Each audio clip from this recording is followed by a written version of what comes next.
Hello, hello, hello. Welcome everyone. Thank you so much for tuning in. I'm just gonna I think we're good. I think we're good with light. Is this the legendary the John Carlos? Well, I'm just my father's son. That's How are all. you? I'm doing fine.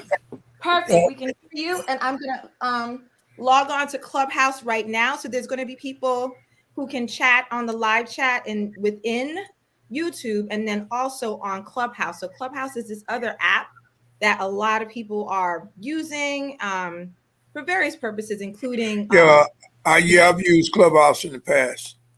oh, can you get on Clubhouse too, or no? No, I don't have it, but someone sent me a link a while back, and I went in to do a thing with him. Yes. So that's totally fine because I know that you have like the other situation and I'm learning as I go, Right.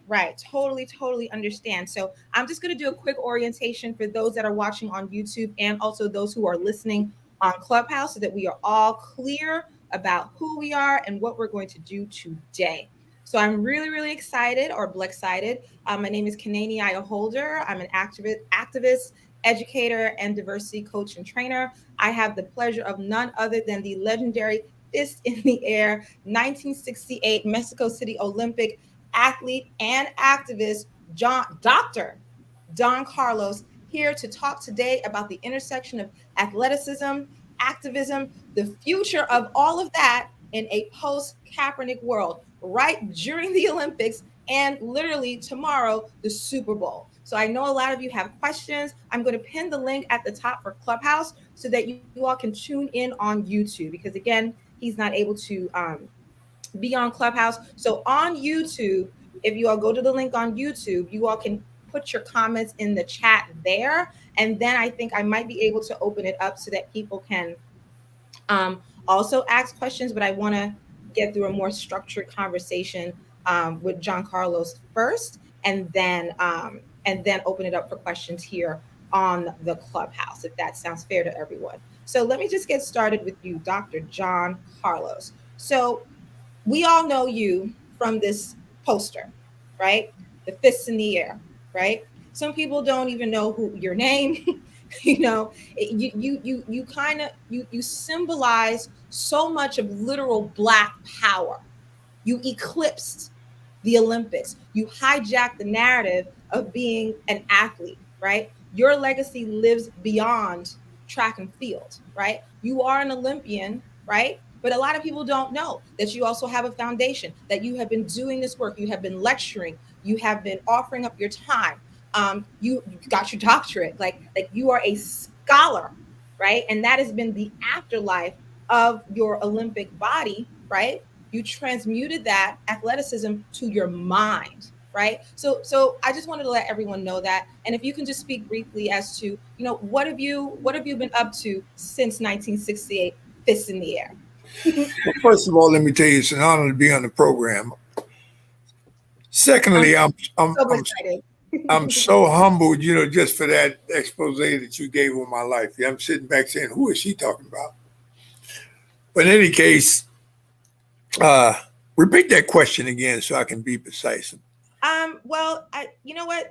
If we can briefly, before you even go into what you have done since the 1968 Olympics, I think a lot of people don't know the Black story, what you and Tommy Lee did, and the other white athlete who was also in solidarity. Like, maybe walk people through that a little bit. Like, what was it about getting gold, or was it about making that statement? Oh, it goes deeper than the actual picture. You have to take into account that we were in a time where so much was taking place in society. We had the Vietnam War going on. We had public awareness of Black awareness. We was becoming aware of ourselves, and the public was feasting on that. Okay, we had so much civil unrest throughout the United States and throughout the world, for that matter. But racism is something that seems like it magnetizes all of what I just encompassed. And in terms of racism was affecting you if you went to college, whether you can get an apartment to live or rent a house out to live based on your ethnicity. Okay? Racism depends upon how maybe an instructor might deal with you in terms of education, how he's teaching you and responsive to this person, but not non-responsive to you. A lot of things had been taking place. Our kids was not fully understanding what education was and what the purpose of education was. We started looking at all of this, and Professor Edwards and Dr. Ken Noel came together and decided that they wanted to do something about these things. We realized that it wasn't just merely in San Jose, but we realized that it was rampant throughout the United States. Greater than that, we realized that the fact is that no one wanted to really put deep, serious emphasis on the problem. So the Olympics was coming up, and here we are as young athletes, and I think all of the athletes at that particular time was probably at their highest level of performance. But we at San Jose State felt like this is something, as you stated on the victory stand, we took it farther, understand, than just sports. Well, initially, it was always greater than sports. Sports just got to be tied up in humanity. Humanity didn't get tied up in sports. So therefore, we felt that as young athletes, with the visibility that we were having on a worldwide level, we felt it would be ideal if we chose to step back from the Olympic Games. Had we stepped back, maybe they would realize our value, our importance, and start to conform and carry themselves in that manner. So we chose to try and organize the young athletes of that time to have them to step back with us. We didn't have the right to tell anyone that you must do this. All we could do is lay the cards on the table and you make a fair decision yourself. Many of the athletes understood what the cause was and why it was necessary to do something like this, but yet and still, many of them felt very self-centered in this moment, in a humble way, I might say, in certain terms of them being self-centered, in the sense that, man, their thing was, I trained all my life to go to the Olympics and win a medal. Mm-hmm. My community is counting on me to win a medal. Man, I promised my church I was going to win a medal. My kids are looking for me. Didn't you break a record as well? Like you were like the fastest runner in San Jose? Oh yeah, I broke records, but that's secondary. You know, when you break a record and someone has to be the judge over your record, doesn't mean that you're going to get the record. Now, based on my political views and my antics, how I carried myself, they felt like they couldn't control me other than to take a world record. But see, what they didn't understand, which I had to explain to them at that time, and I explained it again. A world record is set for the public. It's a performance for the public. By you telling me you're going to take my world record away, that's like you telling me you're taking it away from yourself. But yet and still, when they took my world record away when we went to Mexico City and we were on the victory stand, I noticed when they struck us from the Olympic team and banished us and so forth, they never took the medal count down for America. They never deducted the two medals, the bronze and the gold medal from the '68 Olympics in Mexico City. So they that's a double standard in itself. So did they force you to give back the United States government forced you to give back, or the Olympic Committee, whatever, you had to give back the medal? Propaganda. They put out propaganda for 50 years. Wow. Telling the general public that they took the medals and they've never taken the medals. They put out a conversation about taking the medals, and I read the back of my visa to them and told them, said the visa states, if I haven't broken any laws of the land, I'm going to stay in Mexico until after the games are over, because they were talking about they're going to take our medals and kick us out the country. And then they said, well, what about the medals? And I told them, I said, well, I don't know about Mr. Smith, but let me tell you about John Carlos. I said, the medal don't really have any significant values to me. I said, but it might have all the value in the world to my kid. I said, so therefore, if you coming to get this medal, bring the militia, because you're going to need them to get this medal. You didn't knock on my door and tell me, see, John Carlos said, there's an open slot. We want to put you on the team. Oh, John, there's an open space on the victory stand. We're going to put you there. I had to go through a process of elimination. I had to beat a lot of fine athletes to get to the point where I can go to the games. And then when I got to the games, they didn't just open the door and tell me walk up on the victory stand. I had to defend my right as an athlete to beat enough individuals to get on that victory stand. So it's not like they gave me anything. I earned that medal. Okay? So it was propaganda to intimidate the young athletes that came behind us. So that's what happened with that. And so, and that all of that happened before you even left Mexico City, is what you're saying? No. After we won, we had to win the medals in order for them to come back and talk about they were going to take them. Right. Okay? That's what I'm saying. But even before you left Mexico City, they were still threatening you and censoring you. It was giving threats prior to the games. And they used political endeavors or movement to try and take us off the team, to try and botch us up. We had a race, like they put on 2 trials. They had a trial in the Coliseum. They told people, say, well, if you be one of the top 3, or if you win the trials at this first trials, you don't have to compete in the second trials. So they had guys, I remember one guy in particular, a white fellow by the name of Dave Patrick from Villanova. He was a miler, 1,500-meter runner. Excellent guy, excellent person. Went on, won his race, felt comfortable. I don't have to worry about it. I can relax. And then all of a sudden they tell him, when we go to Tahoe, you have to run. And he didn't make the team as a result of that, based on false truths. Okay? There was a lot of propaganda, a lot of political activity taking place. For instance, I was supposed to be in the 100 meters. We had a understanding in San Jose State, because we were all sprinters there: Tommy Smith, Lee Evans, John Carlos. So the deal was that we would like to see Mr. Evans run the quarter, Mr. Smith run the 200, Mr. Carlos run the 100. But what they did, they told me when I got hurt in 69 or 67, I got hurt and tore my hamstring almost in half. So for like 6 to 8 months, I couldn't run. So when I started running, I ran the nationals in Bakersfield, California. I was heavily wrapped. And I went to the guy that's going to be the chairman of the Olympic trials selection committee. And I went to Mr. Lodge and I said to him, I said, Mr. Lodge, I said, man, my leg is hurt.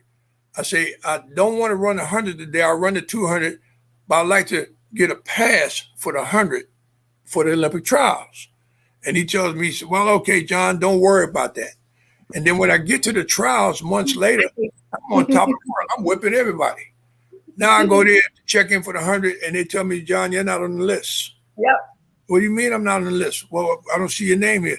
So then when we get in touch with Mr. Lodge tell me that you didn't fill out the paperwork. I said, Mr. Lodge, you told me you will handle all that. You didn't tell me anything about I had to do paperwork. You said you will take care of it. Okay. So therefore, I didn't get a chance to run the 100 meters. But when I went to the games, I didn't go to the games for track and field. The Olympic Games, many of the athletes look at the games as being, like almost in the range of God. But for me, it's a track meet. It's just another track meet. The same with a guy put on a track meet here, he's putting on an event to make him some money. You understand? It's my responsibility to myself and my family to see that I get some kind of money from them if they can make all the money on me. So when you sit back and you think about the Olympic Games, they have it for 2 weeks, every 4 years. And I might ask you in the audience out there, why do you think it's every 4 years? Why you think? It's because it takes that long for them to count the money. By the time they get to the last dollar, it's time to start up again to make some more money. But yet still, I don't mind them making money. What I do mind is the fact that they are holding the athletes on a string, telling them that you're an amateur athlete. Amateur, yep. And you can't get paid. And then at the same time, telling you that you have to be less than a human being because now you have to close your eyes to atrocities that you might see walking through the Olympics. It's non-political until they choose to make it apolitical. Okay? Apolitical. You sit back, you look at rules. John Carlos, hold on. We're going to make that clear. It is non-political until they make it apolitical. Apolitical, correct. Boom. It's simple as that. I mean, you sit back, you actually say, well, when was Rule 50 established? Was Rule 50 established in 1936 when I saw and let people know what Rule 50 is, please? What is Rule 50? Rule 50 states that you can not make a political statement, verbal or symbolic, on the victory stand. They're telling you if you want to make a statement, what they tell, well, we eased it for you. If you want to make a statement or you want to make a visual statement, then you got to run out behind the stadium in the back in the corner in the shade somewhere. Yeah, even Nancy Pelosi warned the athletes for the Winter Olympics. She told the athletes, don't make any political statement in China because she's scared for them, and don't, just well, don't if she was scared for them, they should have held those athletes back. Understand? Like a reporter asked me the other day, he said to me, well, do you expect anybody to make any type of statements? And I said to him, I said, look, man, I don't float anybody's boat. Everybody has to float their own boat relative to commitment and statement and so forth like that. But what I would say to you is there's a difference in the social life of an individual that goes to the Winter Olympics to the extremes of the social life of a person that goes to the Summer Olympics. The Summer Olympics is 98% black. Yes. The Winter Olympics is 98% white. So we have social differences there. You understand? So I wouldn't expect that most of them individuals that's in the Winter Olympics will have a concern about the plight of me, individual that's running track and field, because they don't live in that lifestyle. Some of them truly don't understand because they never experienced it. They don't think about it. Other ones know it precisely. There's a distinct difference, but they don't care to talk about it. Okay? Because they're apolitical. That's right.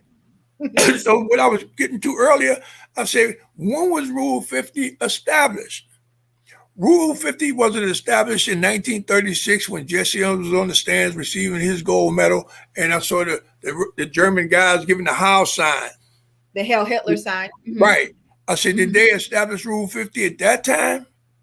Or did they establish Rule 50 in 1968 when two young black individuals chose to make a statement? I say, now, they put the Heil sign up for superiority.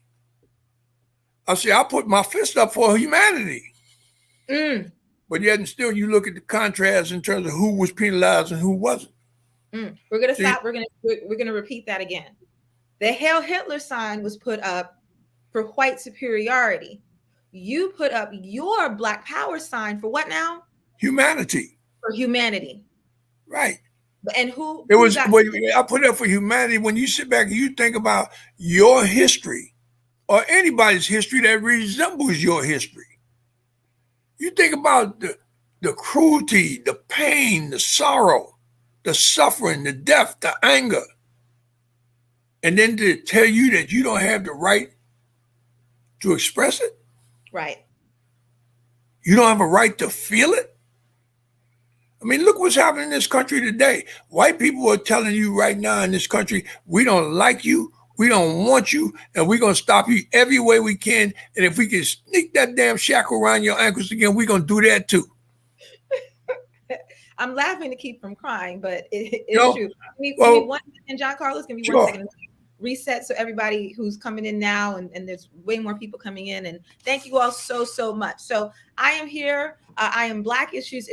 I try to make sense of an insane world, one issue at a time. We discuss various issues, blagedy issues, Black tragedy, blurgent issues, Black and urgent issues, Black ache issues, the perpetuation of Black pain with no solution in sight. We'll be on the cover of magazines. Right? We'll sing the national anthem and the Black national anthem for the Super Bowl, right? But how much power do we have versus how much money is made off of our prowess and our pain? So I thought none other than John Carlos for Black History Month, pregame Super Bowl, and the Olympics to say it all. And for those of you who are on Clubhouse, I put the link at the top for YouTube so you can actually see him. You can see him. You can see his Malcolm X poster behind. You can see my orchid. And also, let me show you. We got Malcolm and we got. Oh, you got both. Yeah, I mean, that's what it's about.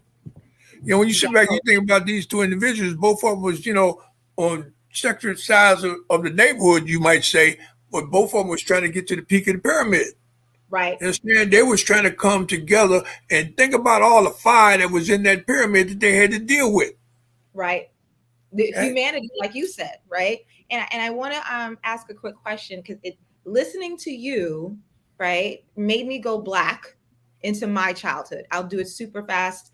I grew up on you, right? So, and I wish I had the baby picture to show you, but I grew up on, right, Hugh Masekela, Gil Scott Heron, Nelson Mandela, Fela. I grew up on Peter Nikki Tosh, Giovanni.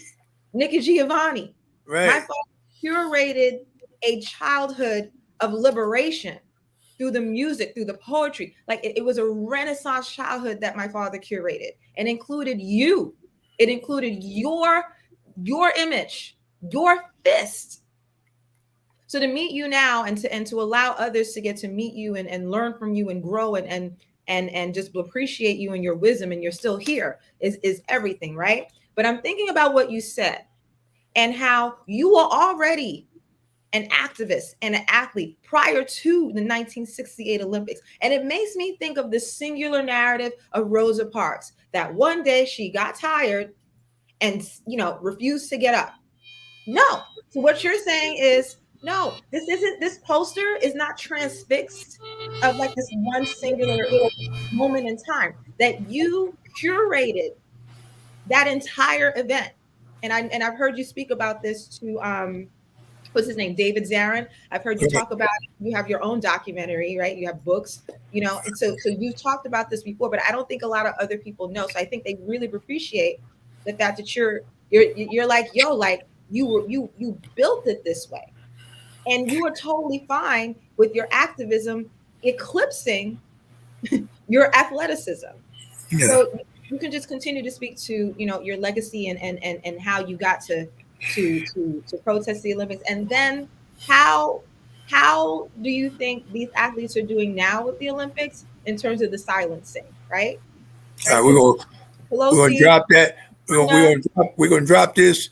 Then we're gonna answer some questions, and then I'm gonna get away. Yeah. Okay. Let me say. First of all, I actually feel on a spiritual side, I was ordained in this life to do what I do. And to show you how it all came out together, when my mother was carrying me, I was a very active baby in her womb.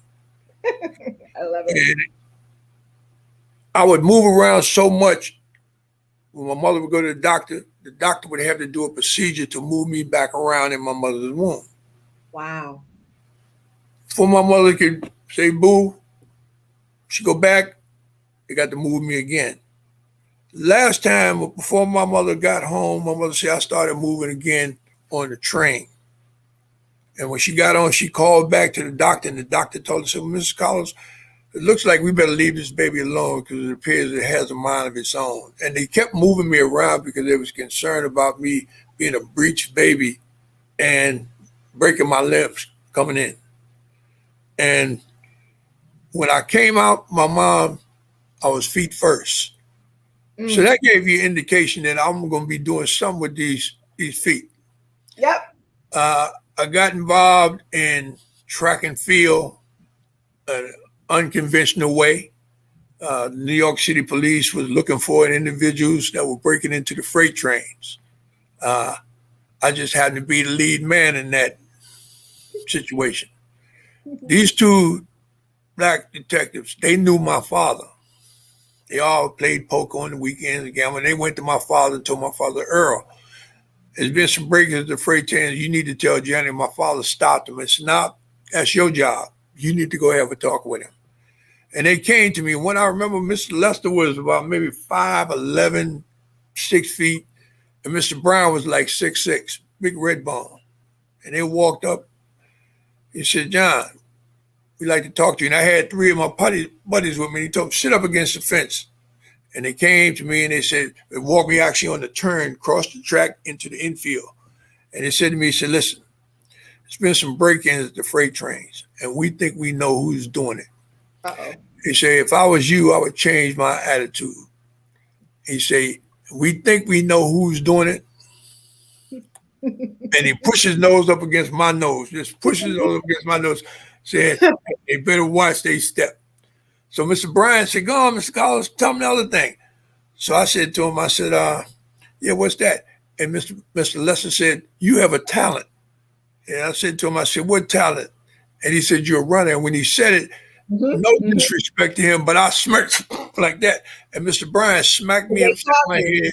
I could see the stars now. He hit me so hard. He said, don't you ever disrespect Mr. Lester. And I said, Mr. Bryan, I'm not disrespecting him. He said, you say I'm a runner. I said, everybody in the neighborhood run. He said, well, you are special. And then when he gave me the number to the New York Pioneer Club, then I got involved in running. Now I'm running track. But the question to myself now is, what is track? What can track do for me? And then I'm thinking about my history. Well, why were you breaking the freight trains? Well, I wasn't breaking the freight trains for myself. I was breaking the freight trains to feed people in my neighborhood that didn't have food. And this is in Harlem? Clothes for people that didn't have clothes in their house. You know, if you had a family, the average family had 3 to 4 kids in it. So you would have to pass clothes. What decade was this? In the 60s, 50s. Let's say I came in 45, so at the time, 55, I was 10 years old, right? So like at that time, and when we started going to people's houses, my mother and father was there, okay? My mother was an immigrant from Cuba. My father come in from the South. They hooked up. My father became a shoemaker, had his own business, okay? I remember when I was a kid, me and my brother used to go with my mother to clean the white abortion offices in Harlem. That was her way of making money when she came in. Wow. I had to tell my mother, say, Mom, if you could do this, you could be a doctor too. She went to school, became a nurse. But the bottom line, what I'm trying to say is, it was so many people that was so less fortunate than I to have a mother and father in the house. Remember at the time in the 40s, late 40s, they had a thing called King Kong. It was a alcohol. You drink it, and it was like PCP. You drink, you think you can fly. A lot of individuals drink it and jump off the roof. But then overnight, alcohol left, and a thing called heroin came into the neighborhood. Smack or mud. So a lot of families became dormant because now the fathers are missing in action. Because a lot of them thought that was a weekend trip with that heroin, and it was a lifetime. They never came back home. So now many of our kids, had to grow in a household with no father in the household. And I'm sitting on the side and I'm watching them, and I'm watching something that was so systematic and so hurtful to me when I saw it. I was at my partner's house, and I heard a knock on the door, and he said, my partner said, watch this, Johnny. So his mother goes to the door, open the door. The white woman stands at the door. His mother said, good morning. The white woman just brushed on by her, walked in the house like it was her house. And she come in and she looking under the sofa. She looking at the ashtray. I said, man, what's going on? He said, just watch. Then she get up and she go look in the closet. And then it dawns on me that she's looking to see if she see any paraphernalia of a man. A cigar in the ashtray, slippers under the sofa, clothes in the closet. Because for your social services or welfare at that particular time, the first rule, which is a destructive rule if they're trying to help you, is you cannot have a male figure living in that house other than your children. You understand? So how you going to raise the 4 boys or 3 boys and you don't even have a father around? Most of them was sprung on the drugs that they allowed coming into Harlem. And then the other ones, they was chasing them away because if you couldn't get a decent job, you was almost shoehorned into getting some welfare. Or hustling. But you had the restrictions along the way that you had to abide by. It was just a tragic situation with how they used to monitor you. If you didn't have money to send your kids to the dentist, now you got to go to the Guggenheim dental program right there in Harlem. And you go to fill out the paperwork, they want to ask you everything but why you was born. Give up all your information. I remember my mother used to tell me, no, I'm not going there because I'm not going to put all my personal stuff on the paper. But a lot of parents didn't. Just like our kids in school, they want to put drugs in our kids in school. Oh, he's hyper. He's this. He's that. Well, why is he hyper? Look at all the cookies, big ass cookies you give him every day at lunch and nutrition. Look at all the Coca-Colas you selling to him on the campus. What are you expecting to go into class like he's sedated? So these are issues. These are issues that the black issues. That's right. I mean, you sit back when you think about Harriet Tubman, Paul Robeson, Rosa Parks. You understand? I can go on Shirley Chisholm. When you think about these individuals in terms of their performances in life, and I go back and say Nat Turner, Robeson, Paul Robeson.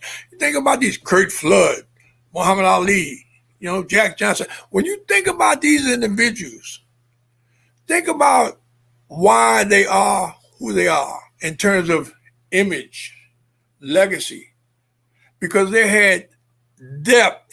They had depth within their blackness. They didn't just have a thin veneer of blackness. They had depth of blackness. Blackness was too damn thick and thin. And then let me tell you something about blackness. When you sit back and you think about blackness, you think about, they say, the creator. They always tell me that Jesus is the man. Jesus could be the man. I say, but I know the man is there. I just don't know what his name is until I meet him. I haven't met him yet. Okay? But I felt him. He's done things to push me on. Okay? But then when you sit back and you really give some thought to it, you say, all right, let's look at blackness. Let's go to religion. And I tell myself, if you read the Bible, you can find every animal in the Bible but one animal. And I ask people, say, tell me which one it is. And you know which one it is? It's the Black Panther.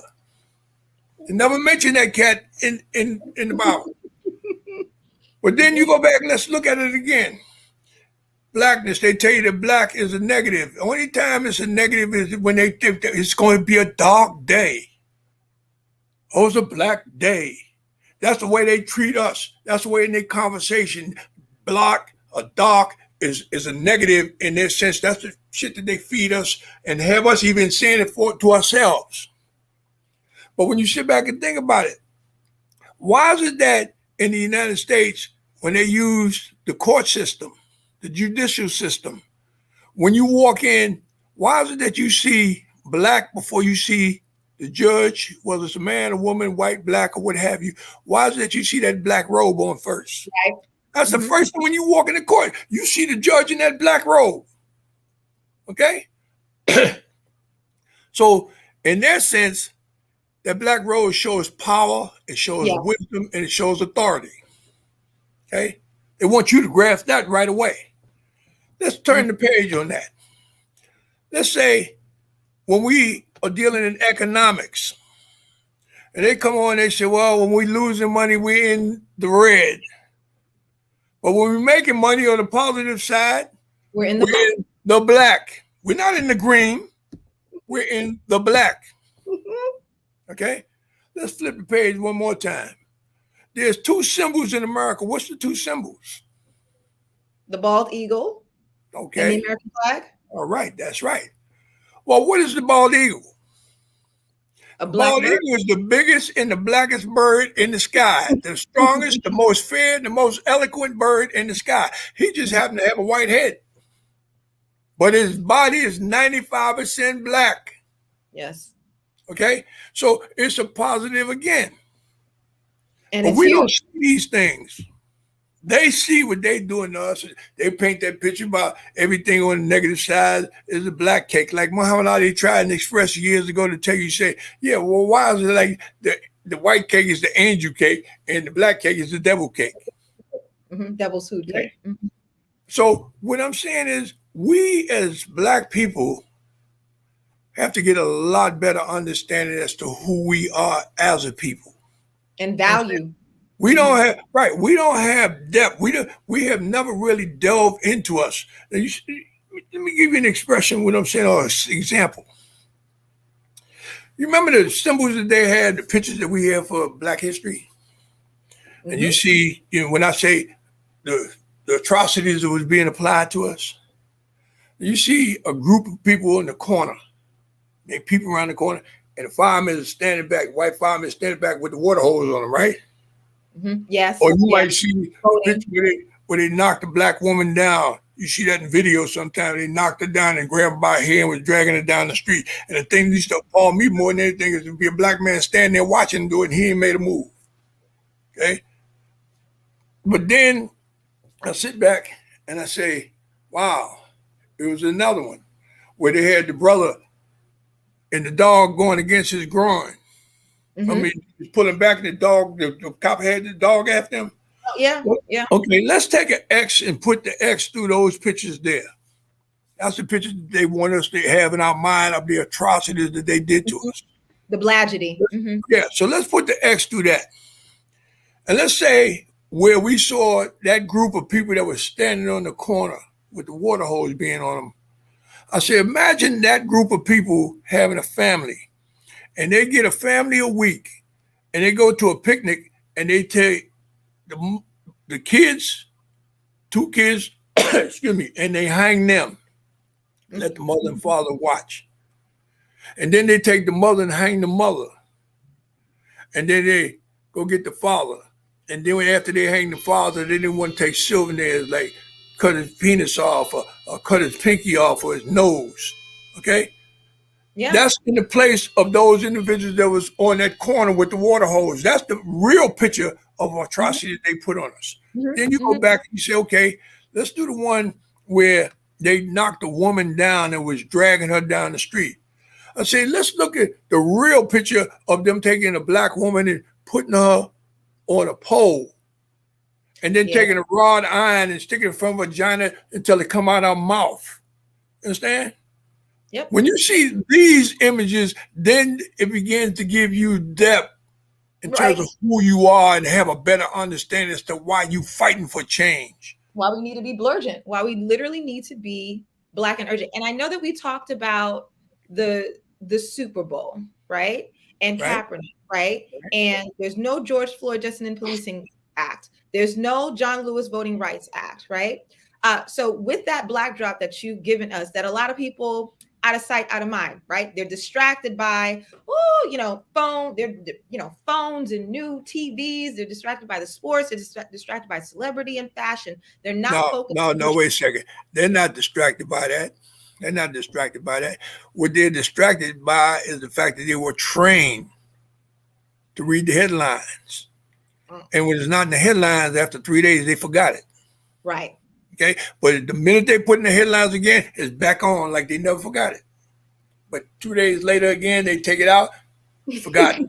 And you know where I got that from? I got that from going to visit my father before he died.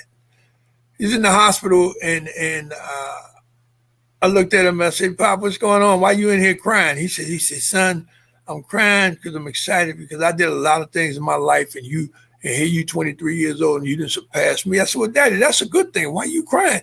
He said, I'm crying, son, because I don't have anything to leave you. He said, but look in that drawer there. I want you to read something. And I opened the drawer, and it was an article in the New York Times about how I was the neighborhood bum, troublemaker.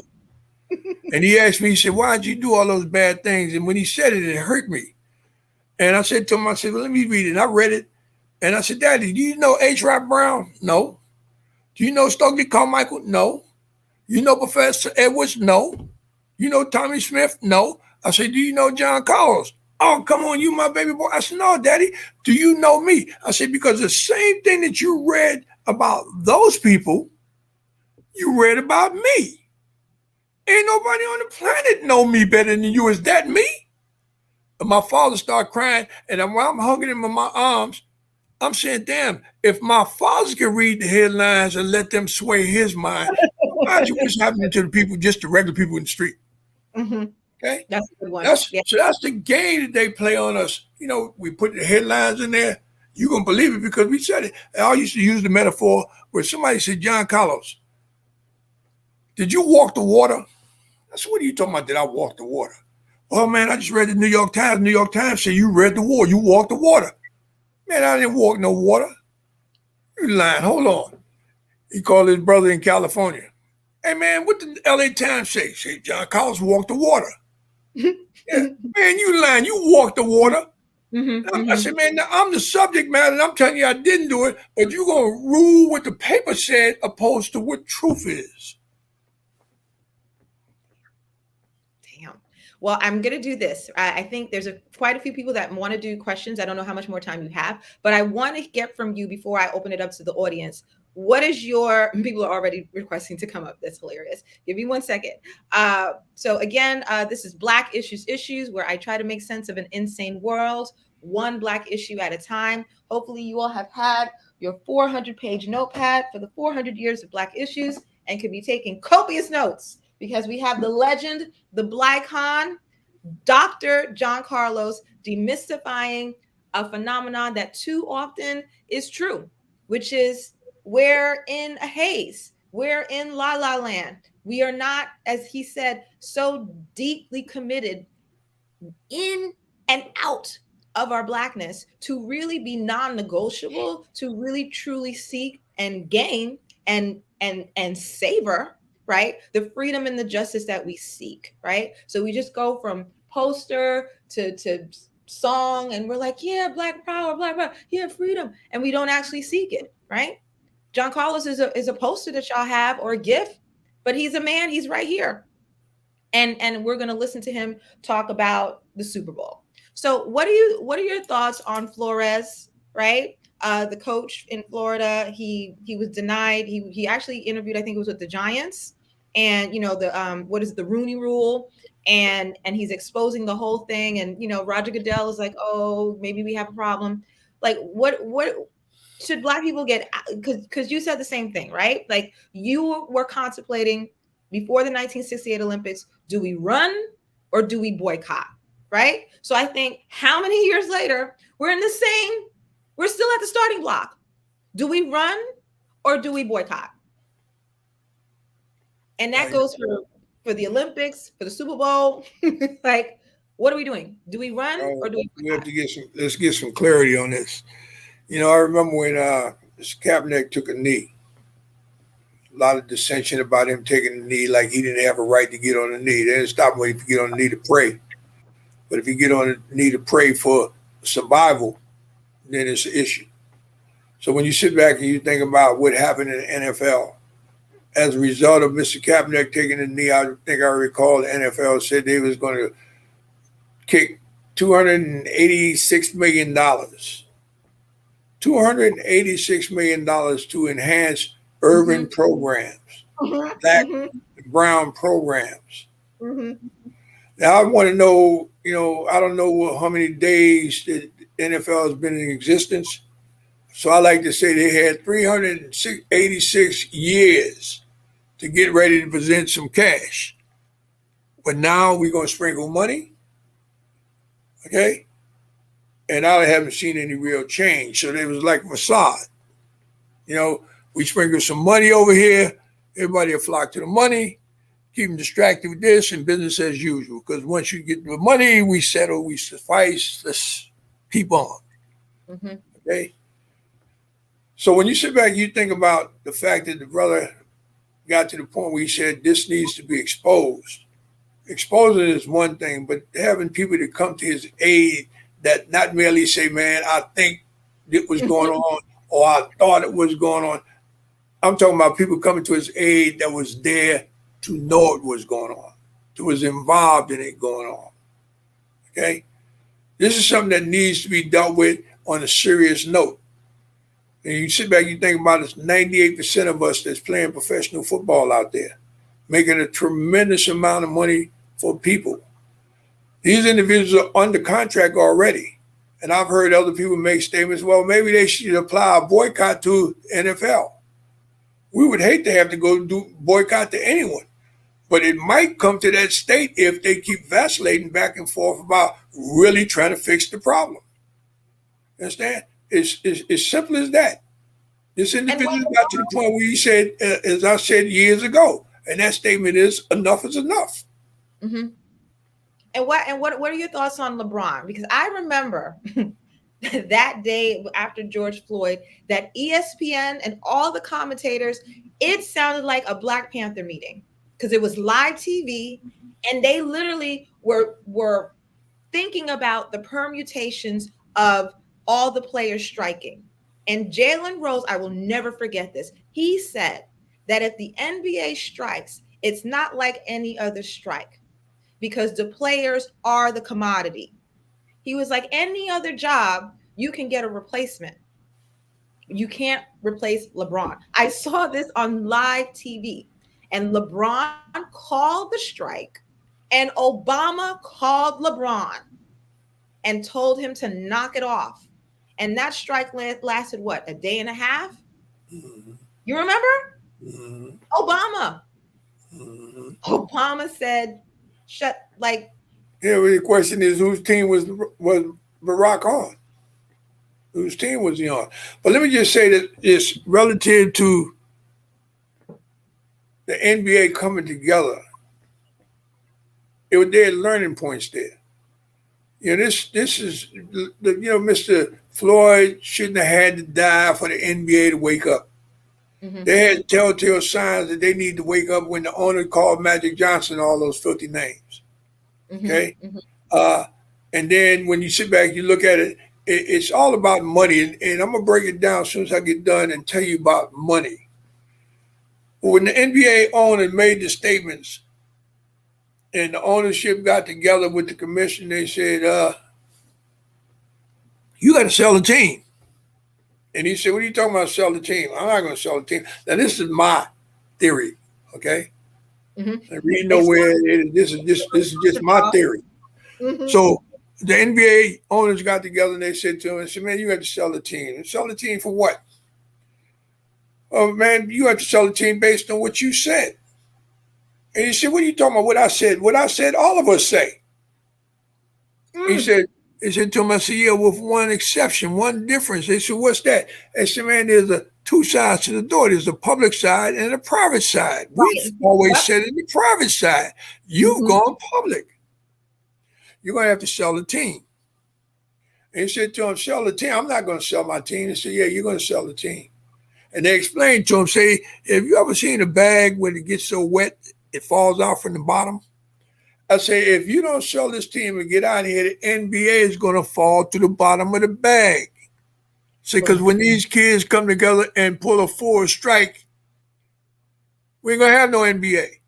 Because when LeBron's got up and made a statement in Cleveland, Golden State came in and said, "I support LeBron's." Then Milwaukee came in and everybody started coming in. Yes, you're going to sell the team. But let me tell you what they did.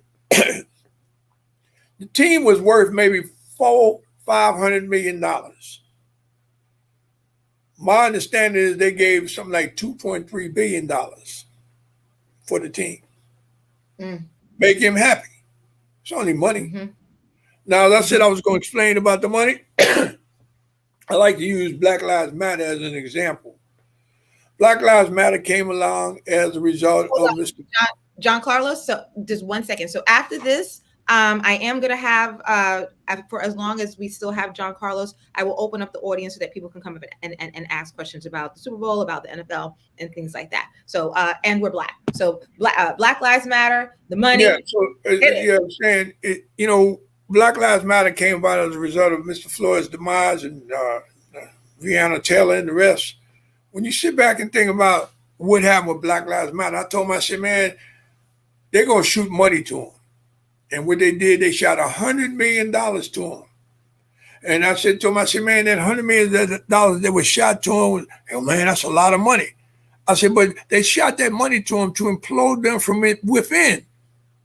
I said, they sent $100 million, people going to start dipping and dabbing, and they're going to start arguing and feuding, and next thing you know, they're going to self-destruct. But John, that's $100 million. So I said to him, I said, well, listen. I said, man, go to any beach in the world, walk out in the sand and reach down and grab you a handful of sand. And when you pull it up, every grain of sand in your hand is $1 million. Think you got 100 million? You got more. I said, you still think it's a lot of money? Man, that's a lot of money. I said to him, look over your shoulder back at the beach. Look at the beaches of the world. How much sand is on the beach relative to what you have in your hand? That's not equivalent to the 1 grain. Understand? I say, when you look back, you think about all that money was on blood, sweat of your ancestors on up to you. It's your money to begin with. Yeah. Right? Well, it's not your money to begin with. It was your opportunity to make money. It was their opportunity to do it, and if they can pimp you, they pimp you. As a white guy used to be, his name was W.C. Fields. You know what his motto was? Don't never hip a sucker. Okay?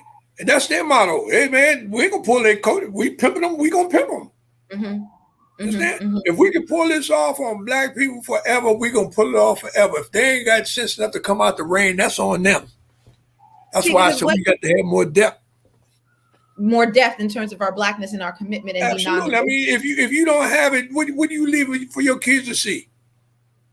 You know, I saw that in a commercial one time where this white guy was sitting under a tree, and he had a pack of cigarettes in his pocket, and he had his little son sitting there, and he took the pack of cigarettes out and fired one up, and his little kid watching him. Then he went and sat the cigarettes down. What's the first thing the kid do? He pick them up. I want to emulate my father. So if we emulate to our kids that we're weak, he's going to grow up just as weak. And what you said that was so profound yet so simple was, it's just money. And that's all it is. However much money they need to drown out our voices, drown out our conviction, drown out our level of being black and urgent, blurgent, they will do. So when you said the facade, right? You use the word facade to describe what the NFL is doing, right? You said the $100 million to the Black Lives Matter movement so that they implode from within. The through line through all of this is whatever we need to do to keep you at a certain level, we will deploy it. If it's more money, we'll do that. You want a figurehead? Okay, we'll make some that sing the national anthem. We'll do these little crumbs off the table, but we won't let you. We won't let you do any type of fine dining. Well, we won't. You know, there's a deeper thing to it than that. You know, we have divisions within our own race. Yes, and very, very solid, deep division. And, you know, when you sit down, you say, how can we deal with the issues that we have confronting us as a race of people? How can we deal with it when we say we don't understand, you know, what the role of this politician is? The politicians say, I don't understand what the thought process of gangs. The gang saying, I don't understand the essence of education. You understand? We've never sat down and talked to the mothers that's raising these kids with no fathers in the household. We don't sit down and talk about how they raising rent on us, how they forcing us out. You understand? We don't talk about how somebody even to this day can go to get the same bank that you went to try and get a loan from a day before. They turn you down here. Somebody just come to the country and they're getting the money. Until we have a roundtable discussion that we serious about and take our egos and bury that shit. Until we do that, we like that dog chasing his tail. At the end of the day, we tired as hell, but we ain't accomplished nothing. Signifying nothing, because every generation we're still in the same. Again, we're still right back to black to do we or do we not boycott? That's right. Could you now in 2022 go to the Olympics and put your fists in the air? Could you do that at the Super Bowl? Literally, can Tommy Smith and John Carlos do what they did in 1968? Could they do it now? But I'm going to open it up to the audience because I'm sure there's so I'm just going to reset. So thank you all so much. Black issues, trying to make sense of an insane world, one issue at a time. It is Black History Month. We have a BLICON, a BLURGENT, one of the two Olympians that put their fists in the air for the 1968 Olympics, talking about the intersection of athleticism and activism. And so Ken, and I had someone also sending me a DM agreeing about the trinkets and the empty symbols, the Juneteenth holiday, right? You know, they'll just do all these things, but not actually give us the reparations or the power that we seek, right? So I'm opening it up to the audience for anyone to come. If you're not already a member of the Black Issues Club, please become a member so that you are privy and have access to all of these issues and solutions. So with that, let's have Ken first, and then Dr. Mina Blasey, and then we'll just continue. I'm sure some of these questions will be specifically And about this, tell them, I'm gonna give them the short version answers because I'm gonna have to. Gotta go soon. Yeah. Got it. That's another issue. CP time. All right. I love it. You tight on time. That's great. And we'll check on you again soon. And everyone is just so grateful to have you. Ken, what's good? What's your question? Talk nice and loud. Hey, first of all, it's an honor to be on this platform with the legendary Dr. Carlos. I'm having a huge issue here on my university campus. About a week and a half ago. Hold on 1 second, Ken. Can you hear John Carlos? It's loud enough? Yes. Perfect. Okay, keep going. Okay, so about a week and a half ago, there was an anonymous posting on a social media site from one of the white fraternities that basically said KA, which is a fraternity, shoots and kills Black people for fun. So immediately, of course, I was infuriated. So I was like, cool, unless Mississippi State handles this properly, I will no longer be a student here. And I started the process of withdrawing. Went through the whole investigation process. Mississippi State has done nothing about it. In my research, I found that this particular organization has the KKK cross in the middle of their crest.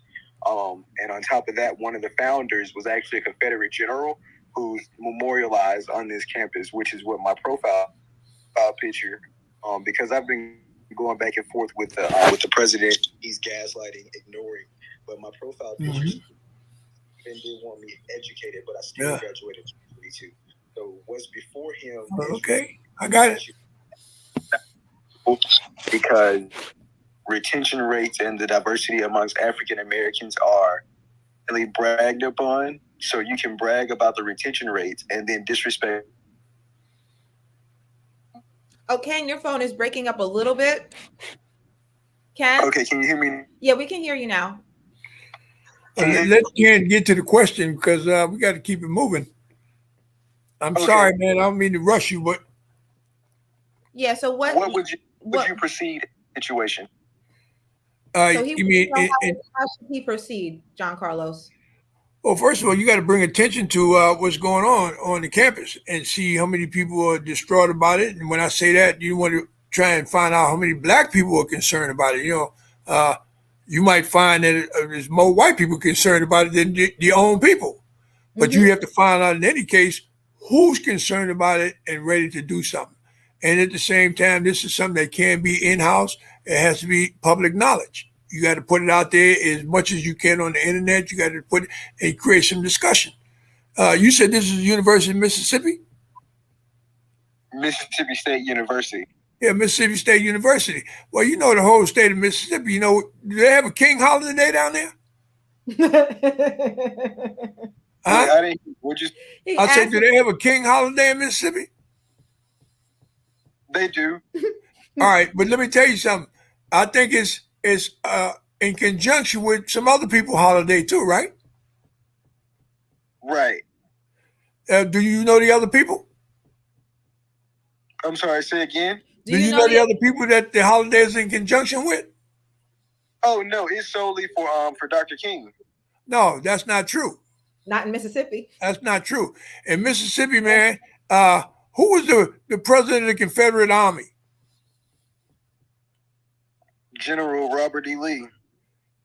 All right. Well, not Robert E. Lee. I said who was over the Army? Lincoln. Was it Jackson? Davidson Jackson or something like that? Does that name sound familiar? Do you Ken? Do you see any statues of a Jackson of a Jackson there? No, he's not here. Well, what I'm saying is, they made King's holiday in conjunction with the guy that was the head of the Confederate Army, and they did it with somebody else. I don't know whether it was Abraham Lincoln or somebody else. They made Jefferson. Somebody just DM'd me. Jefferson Davis. Jefferson Davis. That's right. Now, he's the Confederate Army, and the only way that they would allow King's holiday is they allowed his holiday jointly with King. Understand? So it shows you right there, man, they ain't giving you nothing. You can't have yours without me symbolizing who I am and I'm stepping on your neck. And you're going to have to realize this. That's why they say, man, we don't want these statues torn down. This is about history. Okay? It's about history. They talk out one side of their mouth, say they want them there because it's history. And then when you go to education, well, we want to strip that. We don't want them to know about that part of history. See? So you got to organize people that's on your team down there. And you got to go to the press and let society know. I think throughout society, be enough people to say, man, I want to tune into that. I want to lend support for whichever way they go to try and have this shit resolved. I bet you 95% of the people don't even have a clue that damn KKK is up in there in their overall symbol. The crest for the fraternity. So let me ask you this then, because I've tried. Like, I've gone to media, whitewash my interview. Like, I'm literally struggling. Well, go to the NAACP. I'm the social activist for the NAACP, and I'm literally. Well, you got it. Well, listen, if you active, are you a member? Are you a board member or what? I'm an executive board member. I'm the social activist for the county. And chapter. you can't get no response out of the headquarters. Have you gone to national? Not really. Yeah. Have you gone to state or national? Yeah, that's what I'm talking about. So go national. Got you. Yeah. Right. Why wouldn't you go national?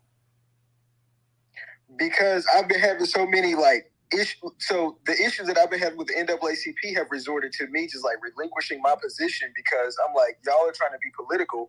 And you don't be political and demand change at the same time. Hey, so man, listen, you're going to have to tell us they're going to have to do something about this, man, or you're going to have to switch reels for a minute. Maybe you have to put some focus on them.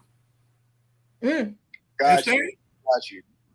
I mean, shit, something's got to give. I mean, if you sit back and you think about, they did a movie on Thurgood Marshall years ago.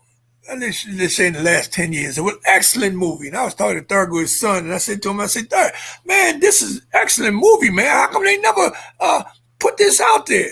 He looked at me and smiled, come on, John, you know. And I knew. Understand? Because anything that gives you something that you could hold on to and grow from, they can take it from you. But don't mean that because they took it from you, it ain't out there. You just have to go find it again. Because I think what John Carlos said earlier is so true. They see our value. They see the end. And then they gaslight us and they keep us confused and frustrated so that we give up because we think, well, I get to be right about things. That's why I started Black Issues. Hey, not only that, let me put it another way. Yeah, you and your mom going across the street. Your mom goes ahead of you and she gets hit by a car. And you say, oh my God. And you get ready to go to your mother and a Brinks truck roll up and 3 bags of money fall out. You run into the money. You ain't running to your mother. If it took a split second, man, for you to give your mother oxygen, you took that split second and focused on that doggone money. And that's what's happening to us, man. They got all the money. They throw out some money, and we are driven to the money just like we was driven to the headlines. You know what they used to do in the movie theater to you? The Sublime. Well, you'd be sitting in the movies, man, and watching the movies, and then they go into intermission time, and then all of a sudden, the screen go black, the movie theater go black. Just for a second, it pops up, popcorn. And before you can say boo, it's gone. And you see 70% of the people get up to go down to the refreshment stand and buy some popcorn because they thought they wanted some popcorn. That's the game they playing on us, brother. We got to wake up to the game. We even got a crucial thing, man. We have to ask black kids, line them up against the wall and say to them, I got one question. And the question is, are you going to school or are you going through school? Okay? Because our kids don't even understand the essence of education. Man, when we get shit in our head, man, we can take that on the far ends of the earth and be successful. But we could be in the greatest nation in the world, man, and letting them trick us through our education. Why do you think that it was so valuable? They did everything they could to keep you from learning how to read and write, from how to think. Oh. And now we just gonna walk through and let our kids walk through it and don't get nothing? Oh man, it's deep. Okay, So let's get to the next question.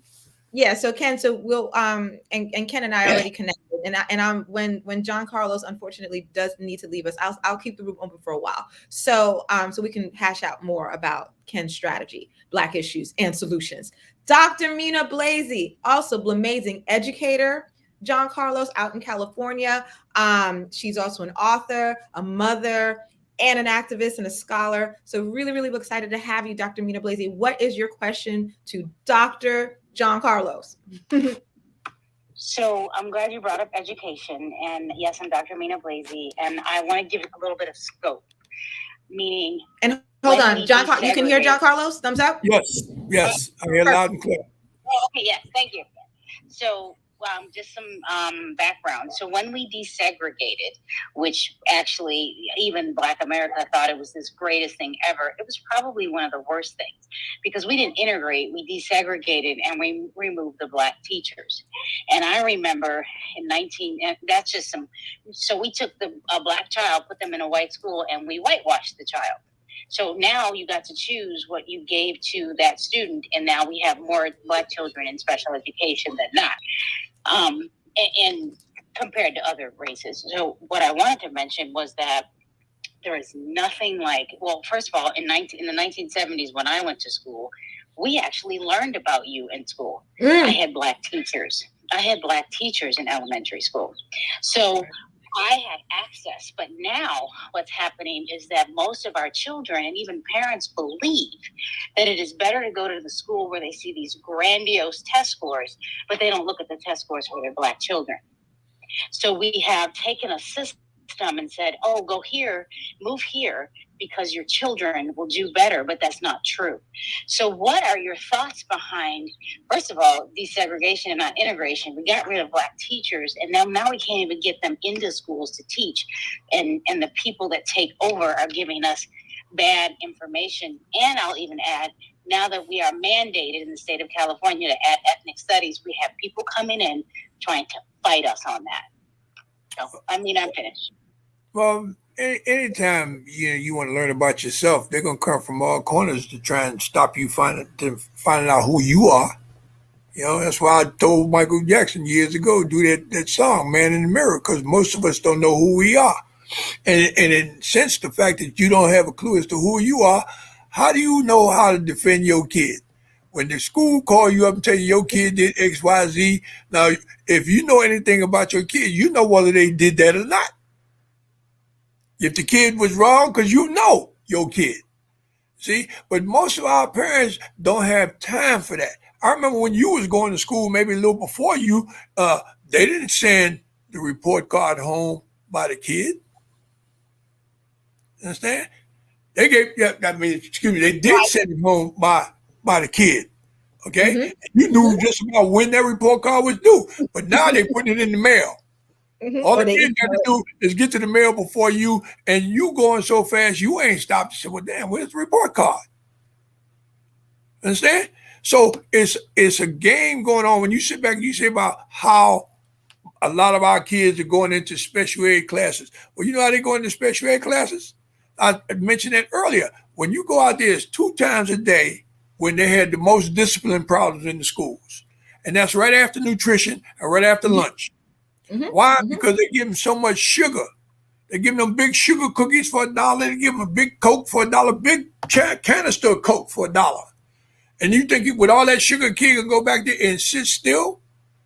Okay? Not to mention the drugs that were running through the streets that some people and their families had it there somewhere or another. They caught up in the genes of the kid. They got that going too.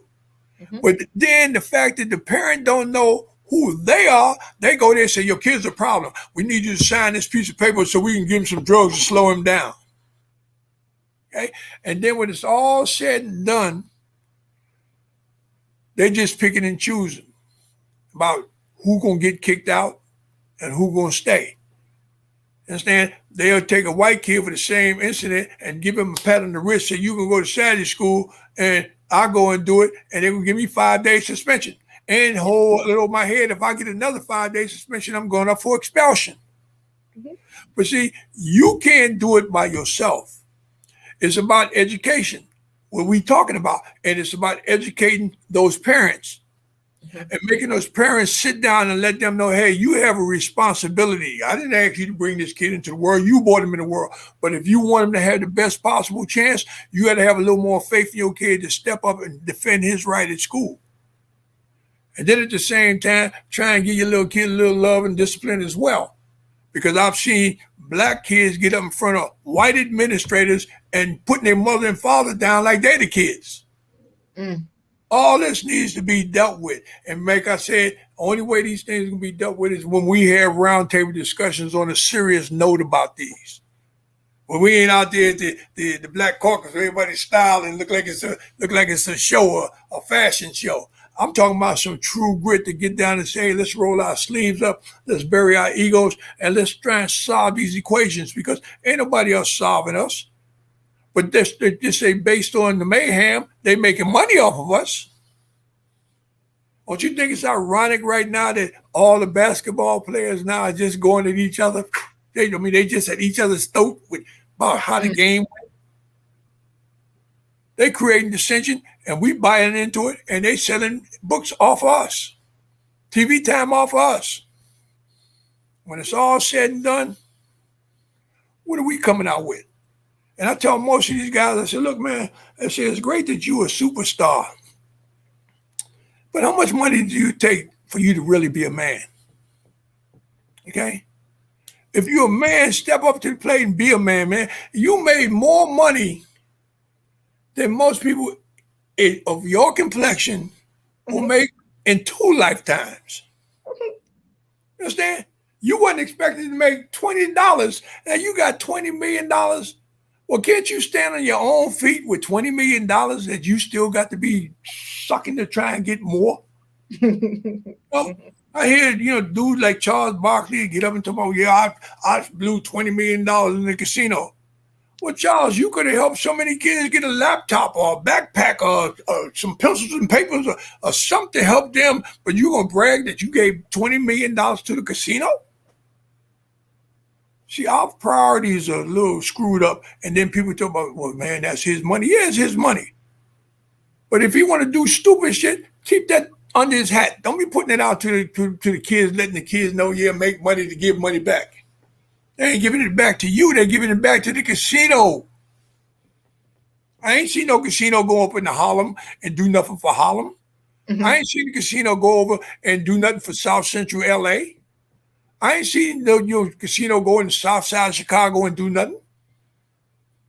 But you just gonna brag about you gave them $20 million because you black and you got money? Come on. Even with Oprah Winfrey, I'm proud of the fact that Oprah did something for somebody black. But damn, Oprah, you went all the way to Africa to do some shit with all the black kids that you done climbed over their heads to get to the plane to go to Africa. They could have used help here. And we deservingly need all the help we can get because what's laid upon us right now, we didn't have nothing to do with it. We didn't set it up. We just in a maze. If you take 2 cockroaches and you put them in a pickle jar and you throw a piece of bread in there and they're eating back and they laid back and it's just a great life. And then take a divider or a piece of cardboard and put in between and don't feed none of them. Mm-hmm. You'll say, Miss Holder, John is eating. Hey, John, Miss Holder's eating Grand Theft. All the time they're letting this simmer in my brain. And then all of a sudden they take the cardboard out and they drop a crumb down there. You think both of us going to survive? One of us going to die. Mm-hmm. Not because I don't like her, she don't like me. It's about a survival. Yep. Put us in that state where we have to be survivors at any means necessary. And if you think about a person in survival mode, any means necessary, and have no education. They're not even consciously aware of the destruction that they're doing. All they think is, I have to survive. I didn't mean to kill that woman. I just think about my baby. I got to feed my kid. So these are the issues that we have confronting us. I'll ask one more question, then I got to go. Yeah, I think if there's anybody else who wants to come up and ask a question, and I think for Dr. Mina Blasey, I think what the answer is, right, that every decade we think, okay, something's going to happen, right? And times, like you said, like grains of sand slip away, right? But if we could literally get one generation of children and parents with the same unified mind of, we are proud of who we are, we're non-negotiable about what we want, and we're going to do whatever it takes in order to get it, right? And I think that answers the question. I like what the doc said, and I like it in this sense there. Instead of us, thinking about, trying to get in the mix with everybody, why don't we start we got enough billionaires now, millionaires now to throw money together to try and get some black colleges that they can support, black high schools that they can support, and try and grow off of that. Okay? Everybody got NFL teams. They say, look, man, let's put down $2 million here to go to corporations, throw some money down the match, and create some schools and get these black teachers that they are run out of the system and put them back in to teach our kids. And at the same time, they have to have some strong psychologists because they got to go in and get those kids ready to go into those classrooms, them black teachers, because they ain't going there to be no damn prison guard. They like to go there and educate. But a lot of our kids are so out of control right now, we need somebody to go in and be able to relax their minds and have a better understanding as to why they're going through this process. Now, can you talk before you go about your foundation and your gala and the money that you raised and what your mission is so that people can also support you? I've added, if people click on the YouTube link that I have pinned up at the top for Clubhouse, I put the link to John Carlos's website there, and you can also donate. It's johncarlos1968.com. So I think that would be a great way to wrap up, like literally, because what I see you as, I did this exercise with my students, and I would say, who is woke and who is a rebel? Is Harriet Tubman woke or a rebel? Which is she more known for being rebellious, rebelling against the institution of slavery and white supremacy, right? Or is she woke because she awoke in the minds of enslaved people to say, fuck this, let's get our freedom, right? If you just had a choice between woke and a rebel, which one, right? Well, I like to use another metaphor. I say, is it real or is it Memorex? Is Harriet Tubman real or is she just a pipe dream? I like to think that she's real. Okay. Yes. And everybody that's out there that put on a facade, that's Memorex. Right. That's a facade. That's some fictitious lookalike. Signifying nothing. So for me, when I look at you, I even though, get this, John Carlos, Dr. John Carlos, even though you are almost singularly in the mind of, the zeitgeist as a rebel, you put that fist in the air. Listening to you, and as we all have for however long, you are woke.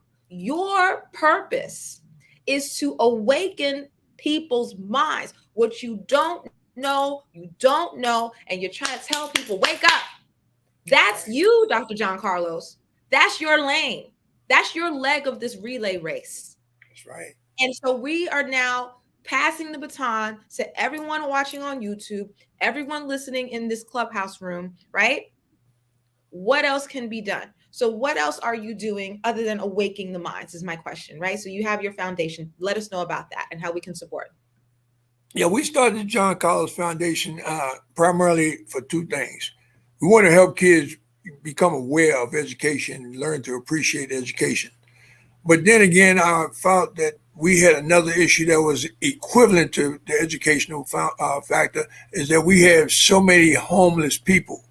Now, I wish I had the money to help all homeless people, but I try and do something to try and help as many as I possibly can, to bring them out the street. It's one thing to see an adult sleeping in the street or in the gutter, but it's another thing to see an entire family, the mother, the father, and the kids out there.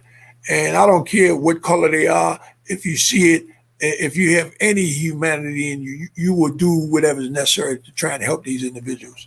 So that's along the way what we do. We had our first annual gala, which I might add was a great success. But I didn't follow up the last 2 years based on the virus, and I would never think that I would want to bring a group of people together, especially the fine group of people that came and joined us the first time, and put them in harm's way. So it's not about, fundraising as much as it is about life. Okay. And so can people still donate even without the event of a fundraiser? Is there a link where people can is that on the website? I think it might be something on the site. Okay. And that money will go to help homeless youth and right. education. Right. And help us get ready for the next gala as well. Do it. So listen, guys, it's been nice sharing with you guys. I would hope that everybody would stay safe, stay prayed up to whoever your God is, and just always remember, spread the love. Leave them with that note, much love. That speaks for itself. Yes, and thank you. And I think there's some people who were DMing me, but my DMs are like not working. But you are amazing. We're gonna check on you while you're alive. In Clubhouse, we say we're going to give you your flowers. So while you're still here. So I thank you so much. Be safe, you too, John Carlos, right? And I'll just call you and check up on you over the next few days and weeks. And I'll send you the link to this video so you have access to it. Anything else you want to share before you go? Yeah. Got a new clothesline coming out with actively black. You see this hat that I'm wearing? Yes. Hat. And then if you notice on the side, that's a little logo there, actively black. Look it up. We got some fine clothes there, some that you would be very well represented in. Someone said, well, the prices are high. I said, it's no higher than the best Gucci stuff that they have out there that I see you guys wearing all the time. Come and wear something black that gives just as good a shine, just as good a quality. Boom. Thank you once again, and God bless you guys. Thank you so much. Actively Black, John Carlos 1968.com. Love you, Black. Right on, baby. Right on. Right on. All right. Boom. Wow. Thank you. So thank you all so much for tuning in to Black Issues, literally trying to make sense of an insane world, one issue at a time. You need help logging out, or you're good? No, I'm good. That beautiful smile. Oh my goodness. Thank you for blessing us with your wisdom, and we're Black. So thank you all so much. I also had some clips to play, but I was like, let the stream of consciousness and the amazingness of John Carlos speak for himself, and then I can play some clips for us while we're still here. But yeah, you all are welcome to come on stage, ask any questions.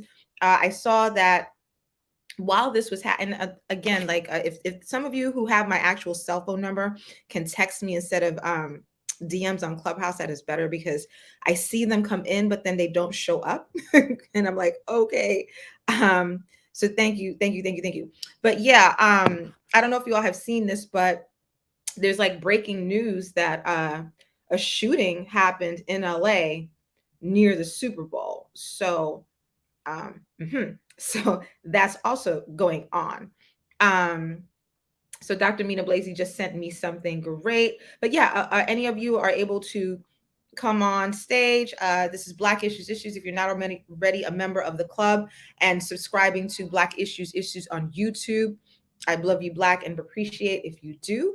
If the spirit so moves you and you like what I do in terms of curating BLURGENT, Black and Urgent conversations about issues and solutions, there's a Black Issues on the Cash App. There's also a Black Issues on the Venmo. And there's also Black Issues Splurge for sale. There's t-shirts, there's mugs, and tote bags. So yes, he's so beautiful.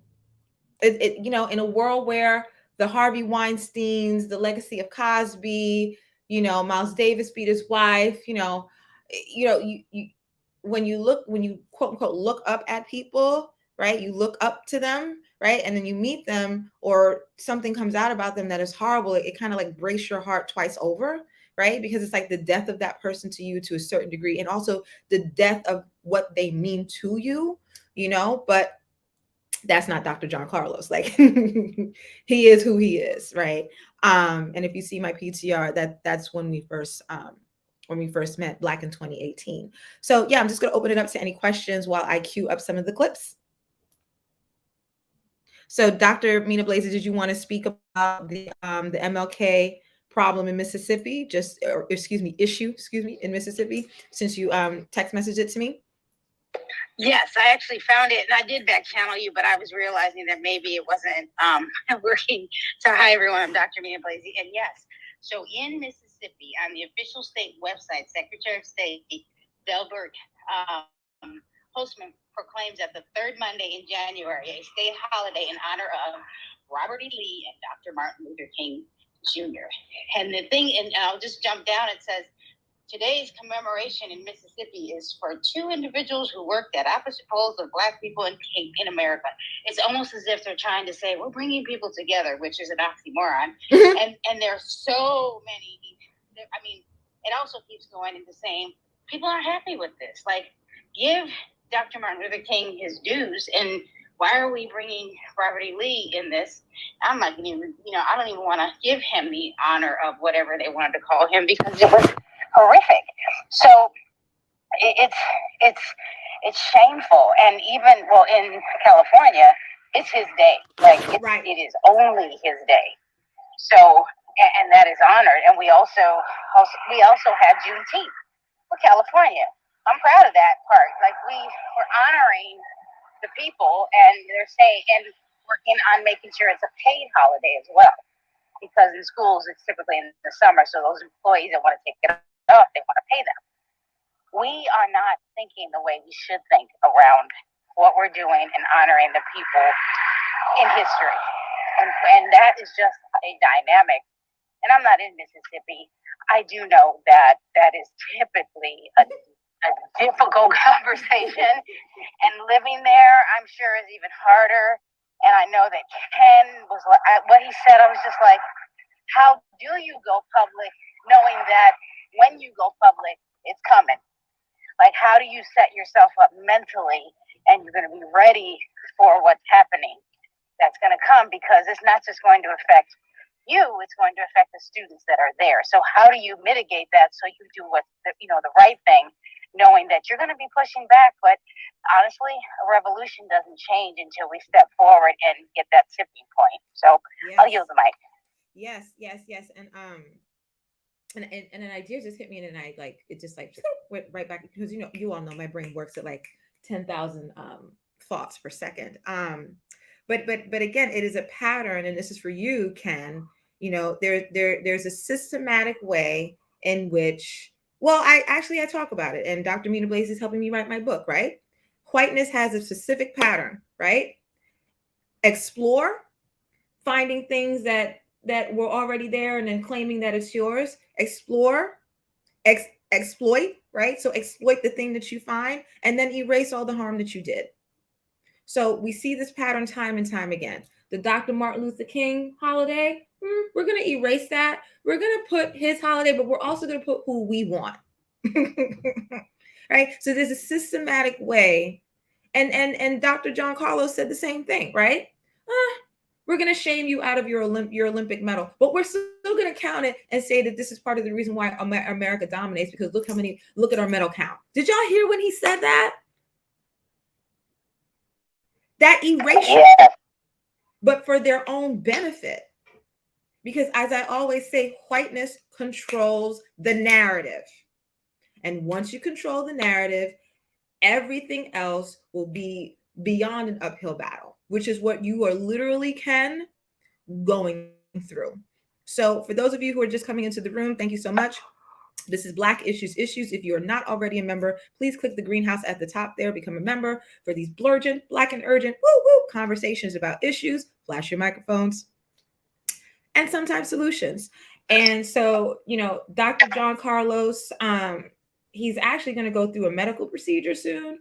So, and I called him and I was just like, and again, I'm not outing him, what I'm saying? I'm just being, and I called him, I was like, nah, like, this is who you are. This will actually make you feel better, because it drives him, So you saw, it's for those of you who were able to watch, the YouTube, watch him on YouTube, like he's glowing. He's glowing. He looks great. You know what I'm saying? Like, and it is because it's like he said, that depth of blackness. That depth of blackness gives him that love, that joy, for him to literally transmute that pain into power. That's why I was like, nah, you're doing this. I was like, Papa Smurf, I need you. You know? And I think that if we continue to do that for each other, right? Like we're doing that for you right now, Ken. So in full transparency, Ken is a student at Mississippi State and has a major issue regarding race, an outbreak of racism on campus, and being gaslit and ignored. And everywhere Ken is turning to, it seems like there's just nothing that can be done, right? But what I want people to take away from Dr. and then I'm open it up to everybody else. What I want everyone to take away from that conversation with him is that depth, knowing that you are right, and just doing it. Literally, y'all heard him. Him doing that protest at the Olympics wasn't the first time. They were targeting him before the Olympics. He already knew what was going to happen if quote unquote he did that, if he put his fist up. Because they already did it to him. They already took him off of races. So that level of like, I'm gonna do it anyway, that depth of blackness that you're gonna have to pull from, Ken. That even my coalition of the whites, whom are willing, y'all gonna have to pull to your depth of blackness too. Don't laugh. Right? Kanene, can I just quickly just say one thing? I know other people want to talk. Yeah. And I know my own actually answer. Just keep calling me Blacking for the Blacks, because if not, it's gonna confuse people. Because everyone. That's okay. We're Black Up for the Blacks. Yes, I my real name, but no. We're Black Up for the Blacks. Yes. For the Blacks. And what I want to say is that what is it about white people, and white people can think of this as well, and Black people. What is it about white people that makes you uncomfortable when Black people are successful, or when Black people say that white person? Because society, for the most part, will categorize people. When I say society, I mean white people. They actually will say my Black friend, my Asian friend, my Mexican friend. But Black, we took no one, not no one. I with consciousness now will say, you mean that white person? And because I want people to see the craziness in identifying the person by their color first, and not the qualities that they have. And we literally do that. And I have people that will say, like I talked about yesterday, they will say quickly, I don't see color, which I want you to see my color, but I have Black friends. Like, but you just identified me by color. So it's very odd, and I'm enamored by the conversation because people don't see or hear themselves in the same breath. And they don't identify us by a name, but then we quick to say, but I got Black friends. So that's why are people uncomfortable with that? Yeah, we can open it up to the audience and to those who are on the stage. And yeah, because that's a big one. You know, we'll be here till 2:00 in the morning. And again, it's not all white people, but the conditioning, the acculturation of whiteness, the phenomenon of it, allows for people to not take responsibility, to hide behind being non-emotive, and then when actually being held accountable, be so triggered that they do become emotional, but that emotion is then weaponized to silence and shame you. It's a jujitsu. I'm like, oh wow, like yeah, that's what it is. It you know, when you look at really quickly, and I open it up, right? So like when I looked at that Meghan Markle Prince Harry interview, I hated it. And she was like saying all these things. And then 2 seconds later, Meghan is still doing the curtsy. She's still talking about all these things that she's doing for the queen, for the royal, whatever the royal highness, whatever Queen HME or whatever.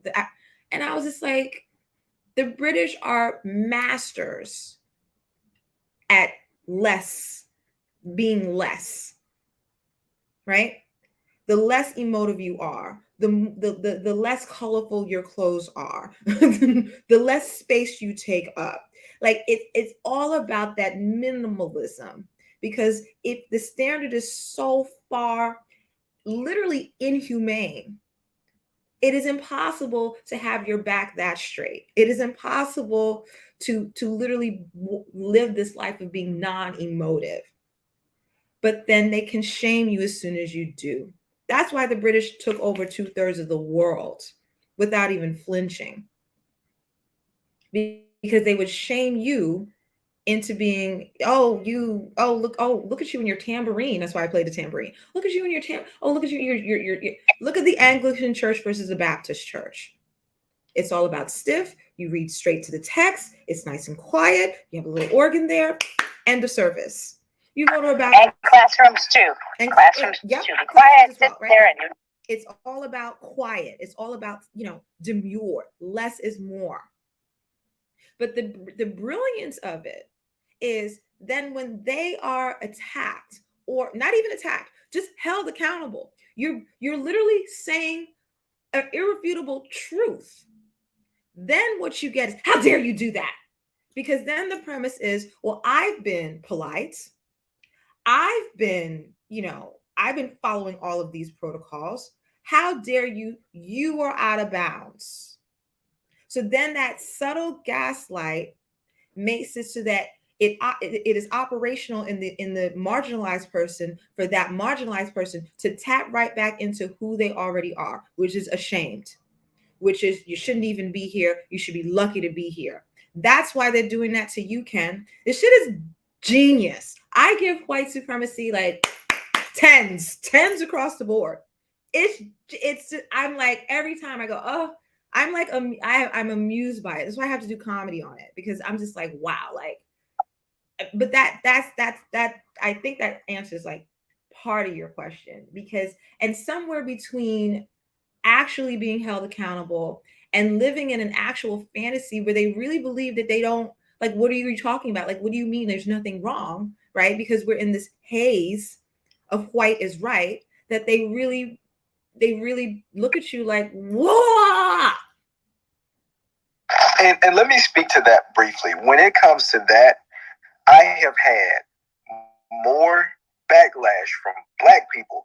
I'm like, you know what? I understand completely now why Harriet said, I freed 1,000 slaves and I freed 1,000 more had they known they were slaves. I am convinced at this point that if I was alive during that time around these people, and I decided I wanted to leave the plantation, they definitely would have told Master, like, hey, he's trying to leave, right? Snitch. Like, that's the it has gotten to. It's giving delusional for real. Because, again, once it's been taken away from you, you forget who you are, because you now define yourself by getting that thing you were told you can't get. The no has more meaning than who you know yourself to be. This shit is genius. Like, wow.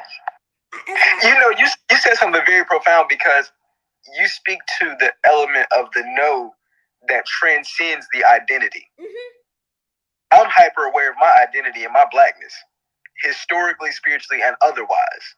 And I refuse to be disrespected in any way that's contrary to what I know. And you keep it up, Ken. You keep it up. It's what Dr. John Carlos said. He said, depth of Blackness. And that's why I always say, what's your price? Name your price. Because that's how deep some people are, and that's how porous, right, other people are. Right? But that depth, that's what he said, right? That depth of Blackness is the reason why the MLK, the Malcolm X, the Ida B. Wells, the Sojourner Truth, like that, it takes that, this outsized conviction when everything else around you says no, when everything else around you says never mind, for you to still say, this is who I am, this is what I deserve, And I'm a, Emilio Zappa, I think is the name, has a quote. I rather die on my feet than live on my knees. I rather die on my feet than live on my knees. Right. And that's that depth, that's that, like, well, what are you taking up space? Like, that's why I had him on there. I was like, yo, let him talk. Let him go through the anecdotes and the metaphors and the examples. I was like, yes. So Dr. Mina Blazing asked a question about, for me, and then I'm done, promise. For me, I'll give you one example, one analogy that I always say, right? And this is pre-George Floyd, I came up with this. It's going to come to the day, right, where you are like, yo, I've trained, I've read all the books, I know all the quotes, I know all of white supremacy's moves, like Rocky, you know what I'm saying? And you like Rocky versus Apollo, and you have trained, okay? You're taking the best supplements, you're taking the best vitamins, you have on the best sneakers, you have on the best boxing gloves, you have on the aerodynamic boxer trunks, you've done it all, the lotion you have on, you have maximized everything that you need to do to win this fight against white supremacy. And you are ready. And they come with the limo, right? And your name is on the marquee. And you're like, yeah, I'm ready. I'm going to do this. I'm going to knock out white supremacy. Boom. And then when you pull up to Madison Square Garden or whatever the venue is, they won't even let you in the arena. That's what 400 plus years, that's what it is. They get us hyped up every generation, like, yeah, I'm a this, yeah, I'm a that. So it's like so then what do? Are you gonna like become so emotionally volatile? Why won't you let me in? Is that it? Or do you find another way? That's what this is. That's why I started Black Issues. If you look at the logo, the word issues blends into each other. You got to see out of all that blur, out of that vagueness. Round 2, round 3. Like there's gotta be another. That's why I was like, let's bring him on. There's gotta be another angle, another way. And that's why when I think about Colin Kaepernick and Black people's, and again, no insult to anybody who thinks this way, that's like, oh, hashtag, let's bring back Kaepernick. I want Kaepernick to play again. I'm like, why? Why? You can't outspite racism. It's what I said before. When they tell you no, that no is more powerful than how much you know yourself. So then you're delusional and your only goal is to prove these people wrong.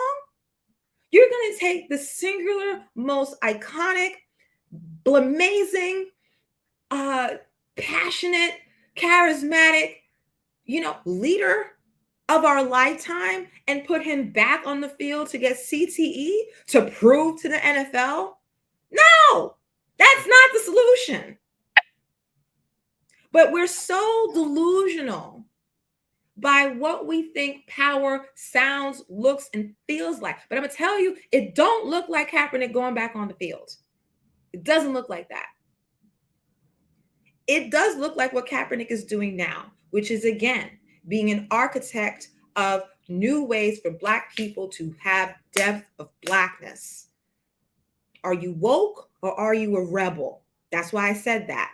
As much as we think John Carlos is a rebel because he put his fists in the air, he rebelled against the United States government and the Olympic Committee. You listen to him. He's woke. He is an architect of new ways for Black people to perceive themselves and strategize and liberate themselves. He's an architect of thought. Same thing with Kaepernick.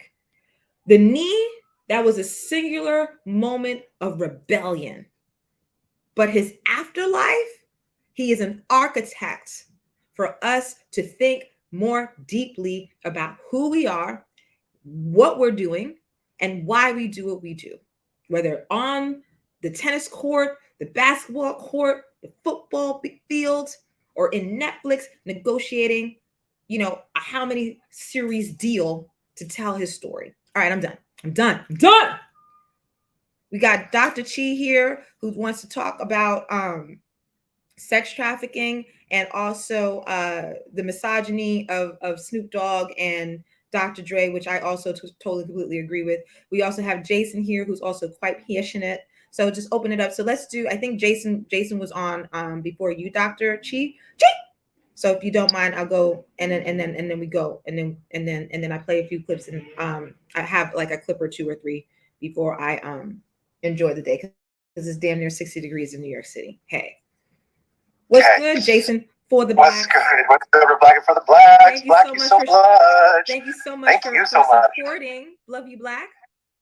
Absolutely, I love it. So, and I mean, some of the things you were saying is just exactly the kind of things that was in that room that I was doing on disrupting white narratives, and we talked about it, and that I hear on this app so much. But yeah, I mean, I think of dominant white supremacist North American culture as being like a narcissist.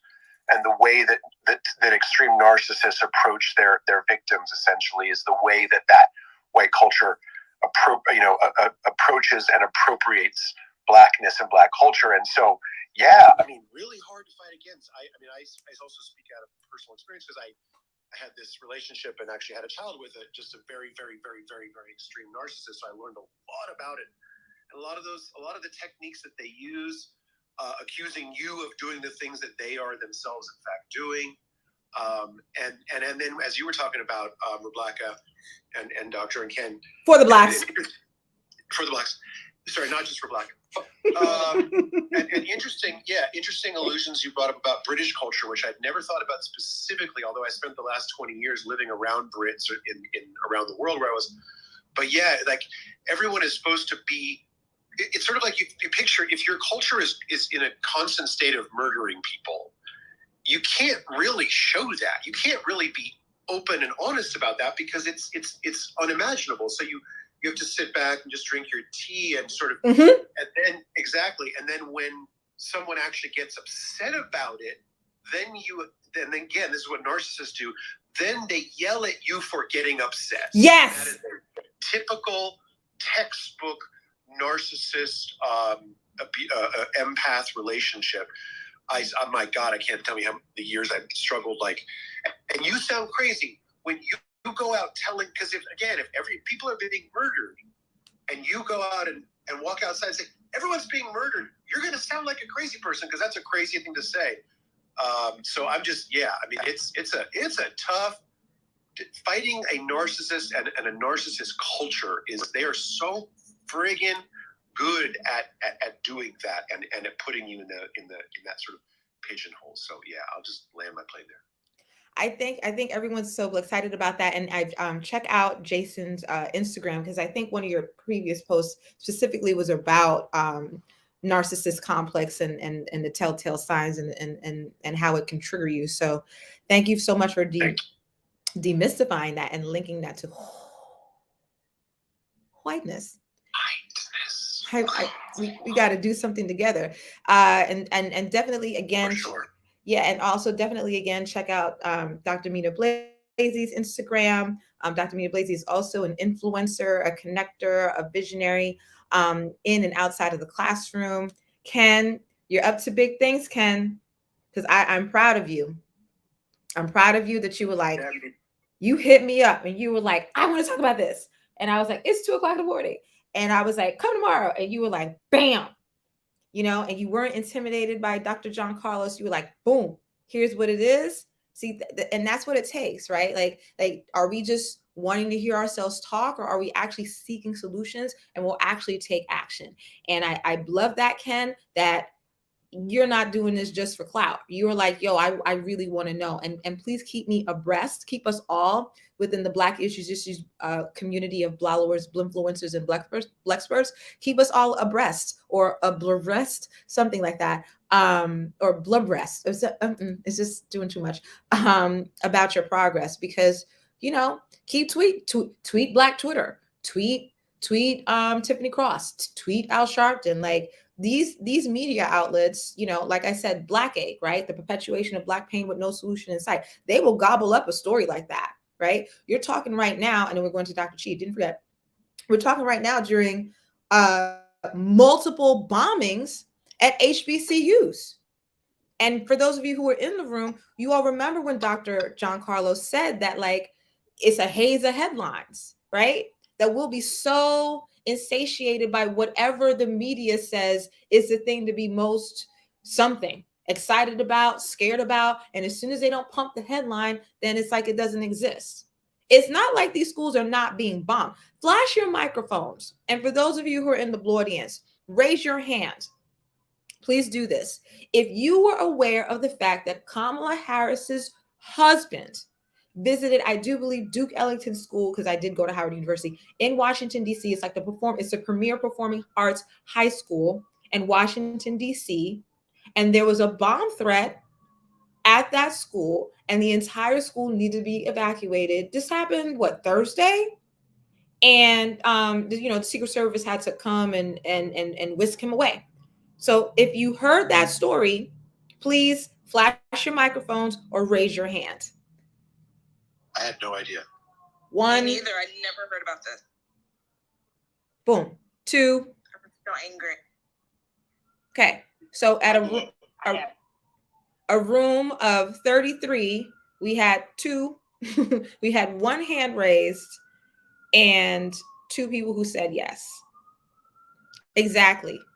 And I had said this last night in the room that I did about how 2022 is the worst Black History Month ever. That there was a mass shooting in Phoenix at like 1 o'clock in the morning. This also was on Thursday. A father called the cops saying that he was feeling in danger and like, please help or whatever. So the SWAT team came. He came out with a little baby. The baby was not even a year old. And he literally this is on camera. He put the baby literally on the front, like on the ground, like when you first enter the house. And he came out with his hands up, his hands all the way up, don't show a gun, and walked away, for the cops or whatever. And then the cops were like, boom, now we got to go inside and get those other people that you called for, that you said threatened you. And it was an ambush. And at least 6 or 7 cops got shot. Okay, flash your microphones again or raise your hand again to let me know if you heard that story. No one. I heard it. I wasn't fast enough. Well, Jason heard it because he heard it from me last night. Philip heard it because he heard it from me last night. Okay. I don't know if that person wants to actually come up or if you're voting, but we'll see. But thank you. So again, that was just a vote. So we're talking 2 people out of 30. So they're 32. So there's a lot going on in the media, in the world, that the media is not reporting on. Right? Right now it's Russia, supply chain, Canada, truckers, right? But this is why we need to really be like, we have to look again. We have round 2, right? Round 3, right?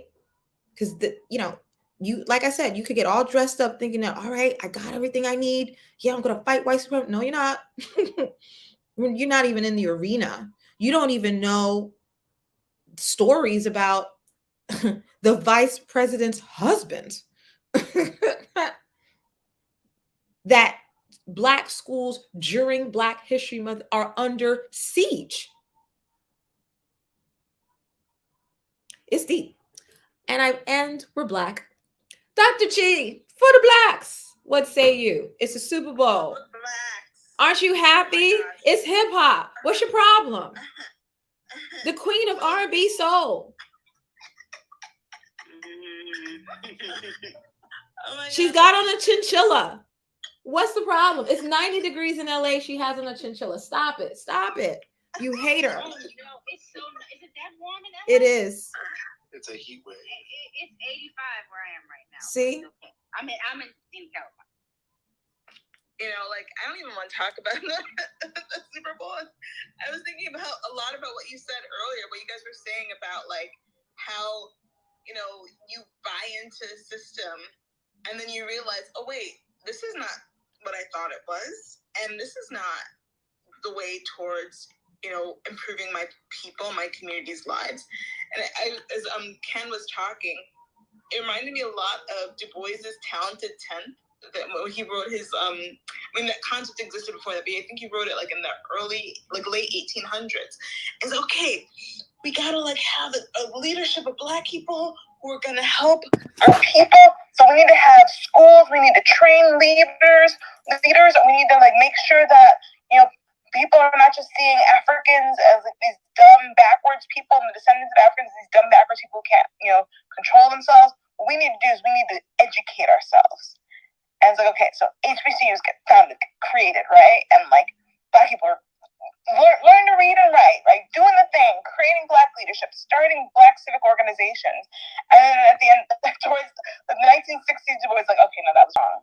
No, that's not gonna do it. What we need is like a socialist revolution that like changes the lives of Black people and like a workers' rebellion that's global, because that whole approach, we thought that was going to work, but that's not what it is, you know. So I'm just like unpacking the gaslighting that happens. Like, okay, education, good leaders, that's what we need to rely on. If our leadership, we just need good leaders. And it's like, no, we need power to the people. Mm-hmm. And I'm just like, and I just think about like the Snoop Dogg situation and how I was in another room where they're talking about the particularities of the woman's case and the particularities of Snoop Dogg as an individual person. And hold on. Dr. Chi, hold on, because again, the media, how many people know that yesterday a woman put out an allegation of sexual assault by Snoop Dogg? Do you remember what year it was? Was it 2003? I don't remember what was. Do you know the particulars? No, I don't need to know. For me personally, I'm just like, this is a dude who has bragged his entire career about exploiting women sexually, right? Like this, he like has written songs about it. People who know his career know that, like from the very get up, from the very, very beginnings of, you know, before he was like, you know, smoking blunts with Martha Stewart, like he was like, yeah, I'm a pimp. I make money off of these hoes and pimps up hoes down, right? We know this, so it's no surprise. There's been so many allegations against Snoop Dogg, right? And yeah, he's gonna perform tomorrow at the Super Bowl, so people care a little bit more, whatever. But my point is just that, like, we get so caught up in the particulars that we don't think about, but what will really stop this from happening? Like next year, 2 years. Oh no. I think maybe something happened with Dr. Chi's For the Blacks phone. Hopefully she will be Black. Oh, you're Black, yay. I just kicked myself out of the room. I'm so sorry. I love Clubhouse. You can't do that in the Black issues room. I'm already talking about Black empowerment. You can't do that. It's gonna trigger. It's an issue. I'm so sorry. But yeah, just like we need collective action. We need social movements that center Black women's needs, and we need it now, because tomorrow there's gonna be another guy who did this, who's made his career off of like Black women's bodies. There's gonna be another, you know, rapper, athlete, actor, director, whomever, who is going to be exposed as treating women inappropriately, right? And I'm just over it. I'm just like, we need a movement. That's all I gotta say. Mm-hmm. And speaking of movement, I don't know if you all can hear. I literally live on 125th Street, so, and it's like almost 60 degrees, so there is some movement happening. Yes, what is happening for the Blacks? It's you all can hear it. Let me go outside for a minute because y'all can really hear it. Hold on. Police collective action for something good. Yeah. You know, the Blacks. No, you know. Because again, we still need to be protesting Amir. You know, are they gonna have like, you know, a moment of silence for, you know, what is it? I don't know. It's just, I don't know. This is very bizarre to me. Oh my goodness. It's nice tomorrow.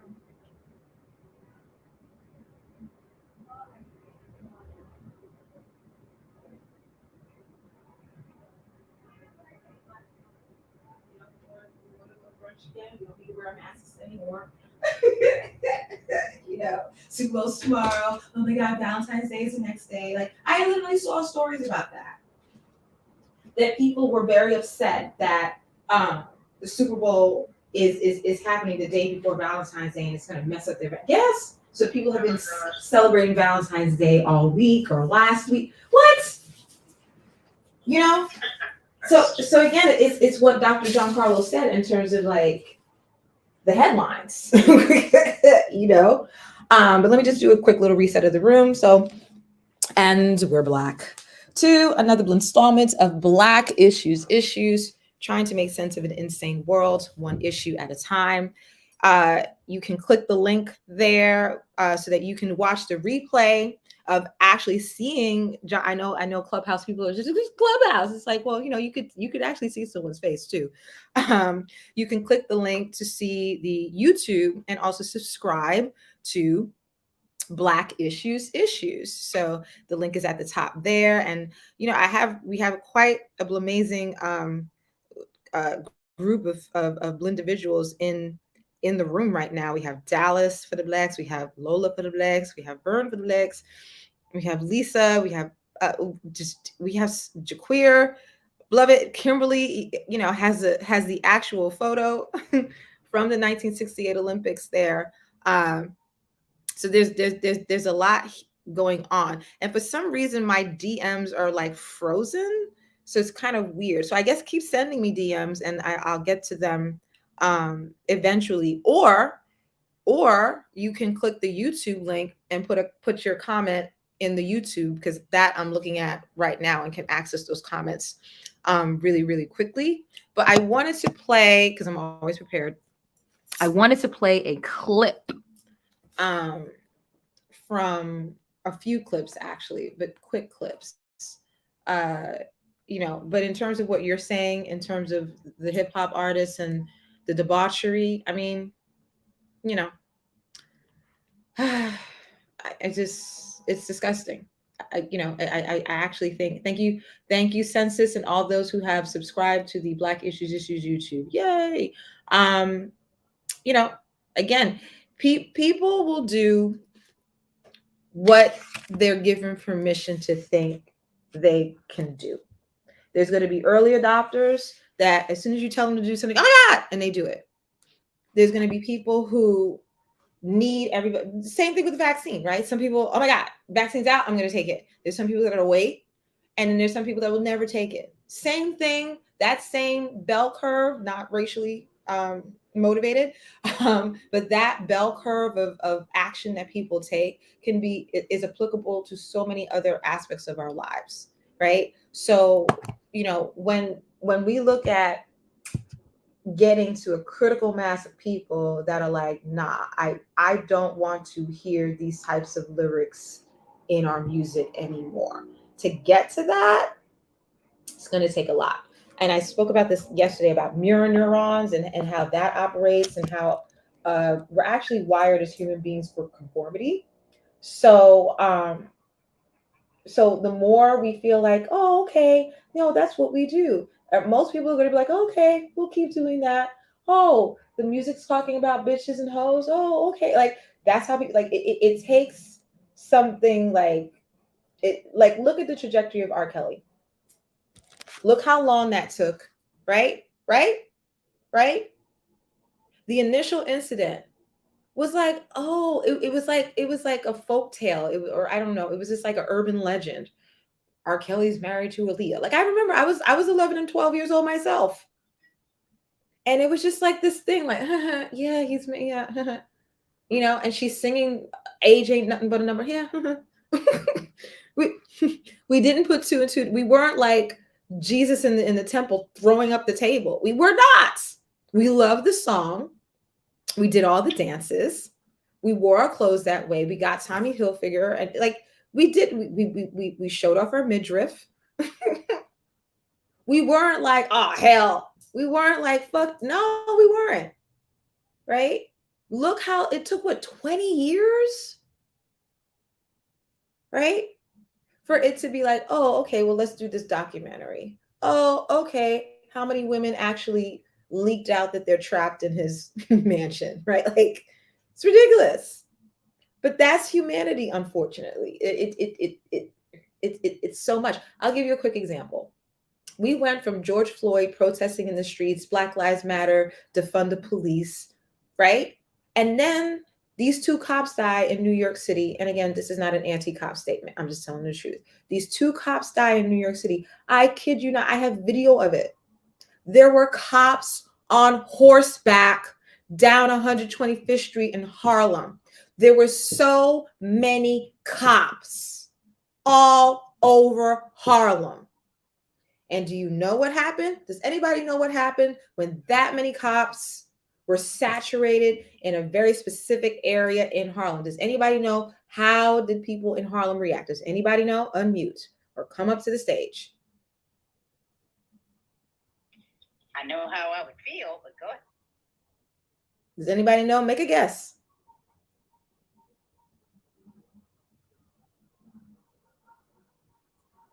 Flowers. Tell us. We're Black up for the Black. Tell us. Flowers, little children. I feel bad about the cops. And they were giving flowers and candles and teddy bears, and the shrine was getting bigger and bigger. And then my father was going to drop off some food for me. And I was like, well, where are you, Daddy? And he's like, I'm around the corner. I'm like, well, why don't you just come? My father was held hostage in his car for over a half hour around the corner from where I live because the procession of cops, the motorcycles, the motorcade, it was so, I had never seen that many cops before. So that show of force, it has an effect on people.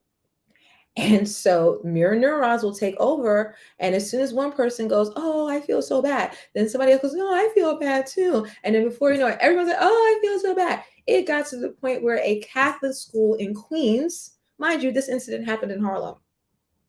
A Catholic schools ain't got no money, no funding. A Catholic school in Queens has their little kids, their little 10-year-olders, little 5th graders, raising money and wearing blue in solidarity with the cops. Again, this is not about your feelings about cops. You like them, you don't like them. That's not the point of what I'm saying. What I'm saying is that very quickly people will comply. They will do what they think is socially acceptable. Same reason why Hitler did what Hitler did. It's the same thing with QAnon. Same thing with January 6th. People start to see other people doing it.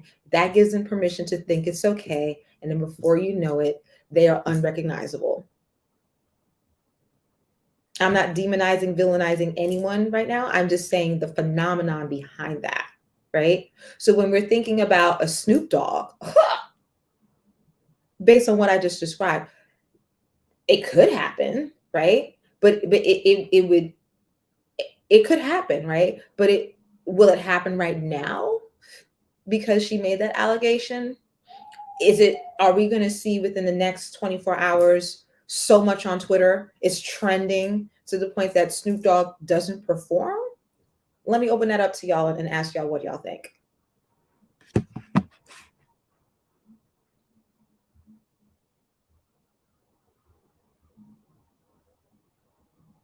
I haven't seen any Me Too hashtags, but let me go check my Twitter feed.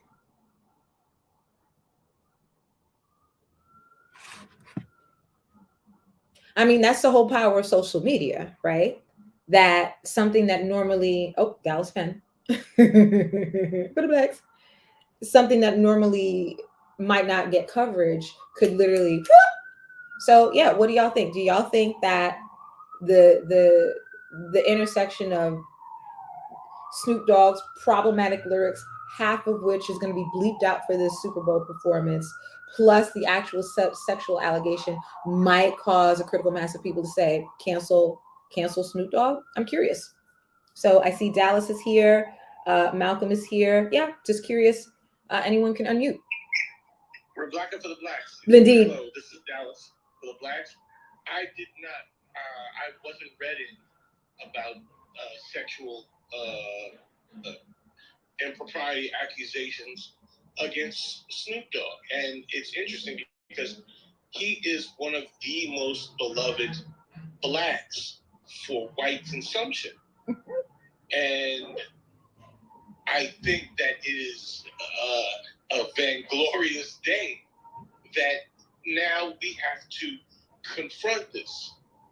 We have to confront this now as a community where we have accepted this. We have accepted this means of expression to the point where we have literally normalized it. We've accepted it in our community, and that has normalized it outside of our community. But now we've got to really look inward and say, wait a minute. Wait a minute. What is this thing that we're celebrating here? We are literally celebrating our destruction. Our inner destruction, the destruction of our families, the destruction of our core communities. We've been accepting it, and we've been letting it fly under the cover, under the guise that it's art. Because artful means of expression are used to deliver this thing. And I love this. I'm so excited for this because, again, I wasn't a pro-Trumper, but what I realized with the character of Donald Trump was that he was pushing us to finally confront who we are and what we've become. And we are, I hope, I pray that we are going to hit critical mass. This place that we live in is so crazy, and it finds ways to deflect, and it finds ways to avoid, kicks the can down the road. It continues to issue credit, a line of credit to bad behavior. But at some point, you are going to have to pay that statement. And I am a big fan of waiting for companies to send me, their statements on colored paper, because the regular white paper they send me, I'm like, this payment is just a suggestion. But when they send it to you on colored paper, I'm like, they really want their money. Oh, God. Because they use good paper. I mean, listen, when you write to someone on good stationery, you mean that shit. So I did not know about this thing with Snoop, and I don't fucks with the NFL at all. So I don't even care I don't care, but now I'm hyped that we will finally look at each other, and men will say to women, I see you. And women will say to men, I see you. And adults will say to children, I see you. And children will say to the elders, I see you.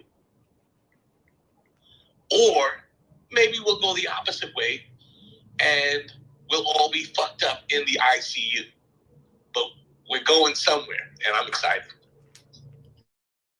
Wow. The Dallas Pen for the Blacks, you get extended metaphor of the day award. I think it's 10 across the board. Anybody who objects, I'm throwing you black into the audience.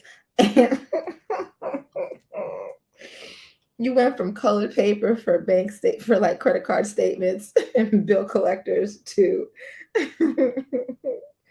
you are hilarious. The eloquence in this room, like from yourself for Black for the Blacks and Dallas, other people you've had, I think is the highest level eloquence I've heard anywhere on this app in 13 months I've been here. Just for you to, it's beautiful. Oh, look at you. Look at us. Look at Plus. Yeah, I really am blessed. I think I said this before yet last night, that it's entrainment. Entrainment is you put out a frequency, right? and then other matter will vibrate at that same exact frequency, like two tuning forks. That's why there is a tuning fork. It's to tune the other thing to that frequency or that note, right? So I am the tuning fork of Clubhouse.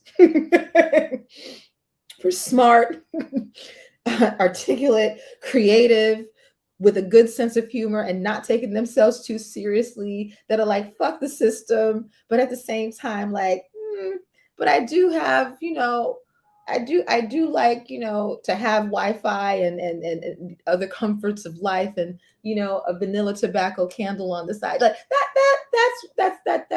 that I'm the Pied Piper of that. I like it here. I like it here. I feel like sometimes, like, I'm like, man, this country gets on my last nerves, and then other times I'm like, my parents migrated here for a reason, and I see our home country, I'm like, yeah, things are not going well there.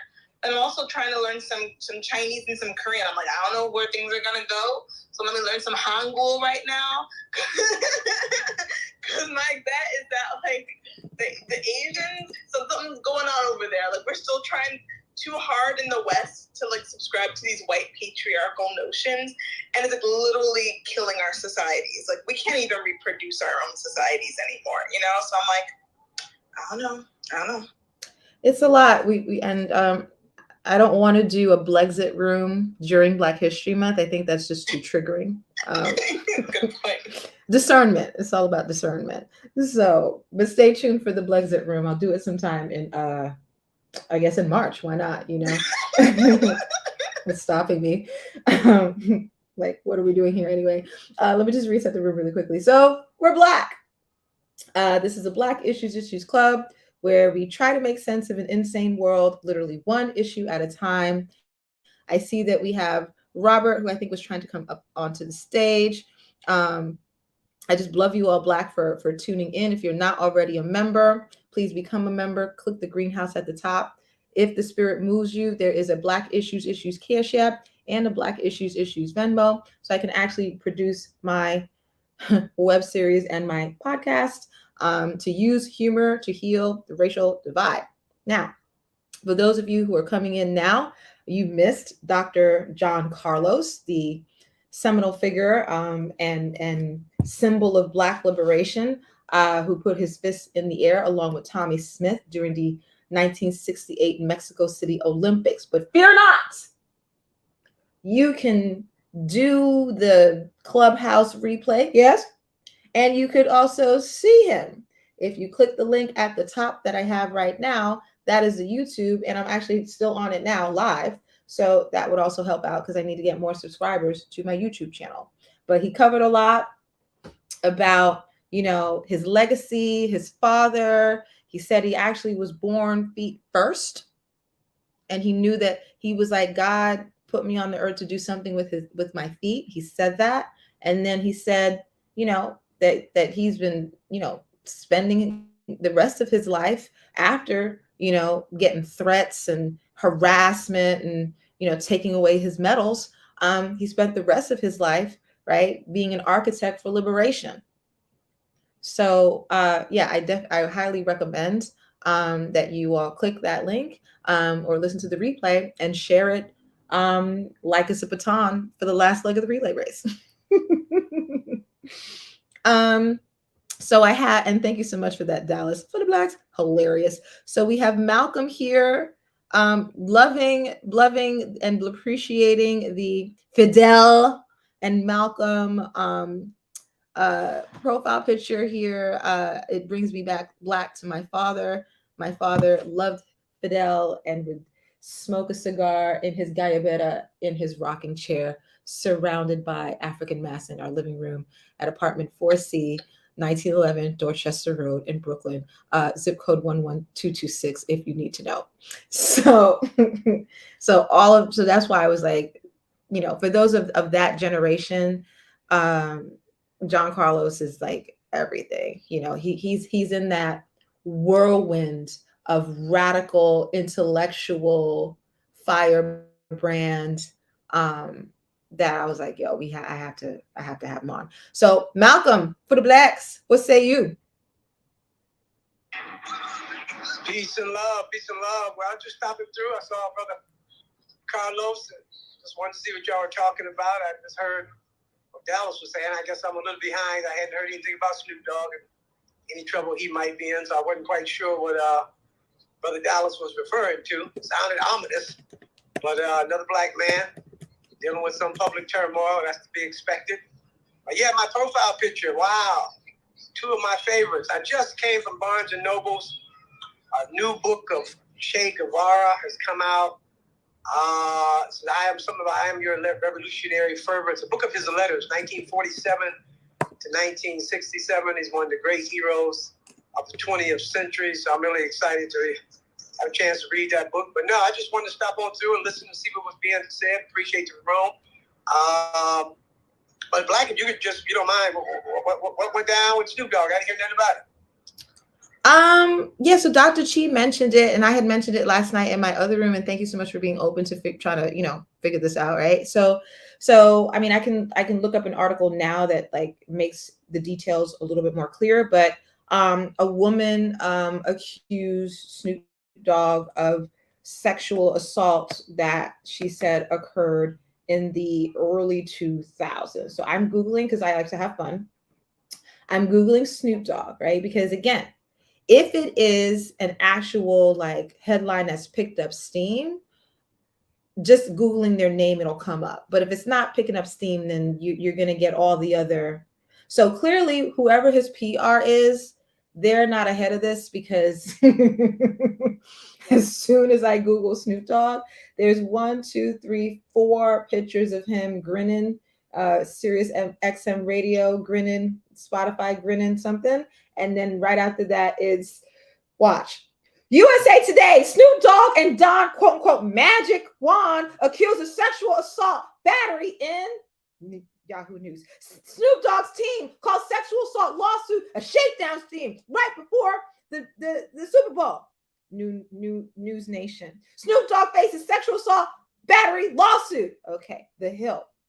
Snoop Dogg sued over sexual assault and battery ahead of the Super Bowl. TMZ. Suge Knight's son, Happy Snoop Dogg, bought Death Row Records. Okay. Sorry. Wrong delivery. Sorry. All right. Why we're not joking about sexual assault, but I'm making light of all of this. It's insane. Snoop Dogg's rep denies sexual assault allegations against rapper, caused lawsuit, a hit job. So, but again, when do we say at some point that it's not a hit job, and maybe you did it, but if we continue to make it seem like it's a hit job, right? And not see that maybe it's a hit job is doing as much to deflect from the issue, right? As what we are accusing the person of doing as well, right? Which is a hit job. Like you accusing it of a hit job is doing the same thing as you saying that the person did do it as a hit job. Do you all understand? That at some point there is the actual truth, right? Did he or did he not do it? That's why when I do We're Black for the Blacks and I go, are you for the blacks? That's it, right? Because people will talk. I have a black friend. I just maybe that look at Joe Rogan. And okay, but are you, what do you understand what I'm saying? Get to the point. Yes or no? Yes or no, right? But they don't want you to do that. They want you to be drowning in all this other allegations and slander and because and I'm gonna say this out loud, right? Black men can hide behind the narrative that we're black men and we're going to be targeted as soon as we're doing something good, or this what's going to happen to us. It's not fair. But if you actually did do the sexual assault, at some point you need to be held accountable for the sexual assault.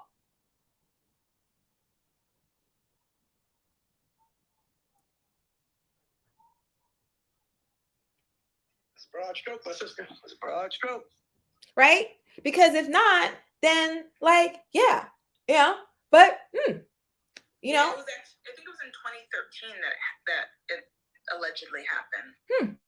And I remember, and I've said this before, that Snoop Dogg, back in 2018, I do believe, you all can Google this. He was hired by University of something, Ohio, Columbus, somewhere, to perform. Now, this is just this is only like 2-3 years ago. Snoop Dogg, you got gray hairs growing out everywhere at this point, right?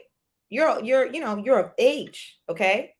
Why are you having a show with stripper poles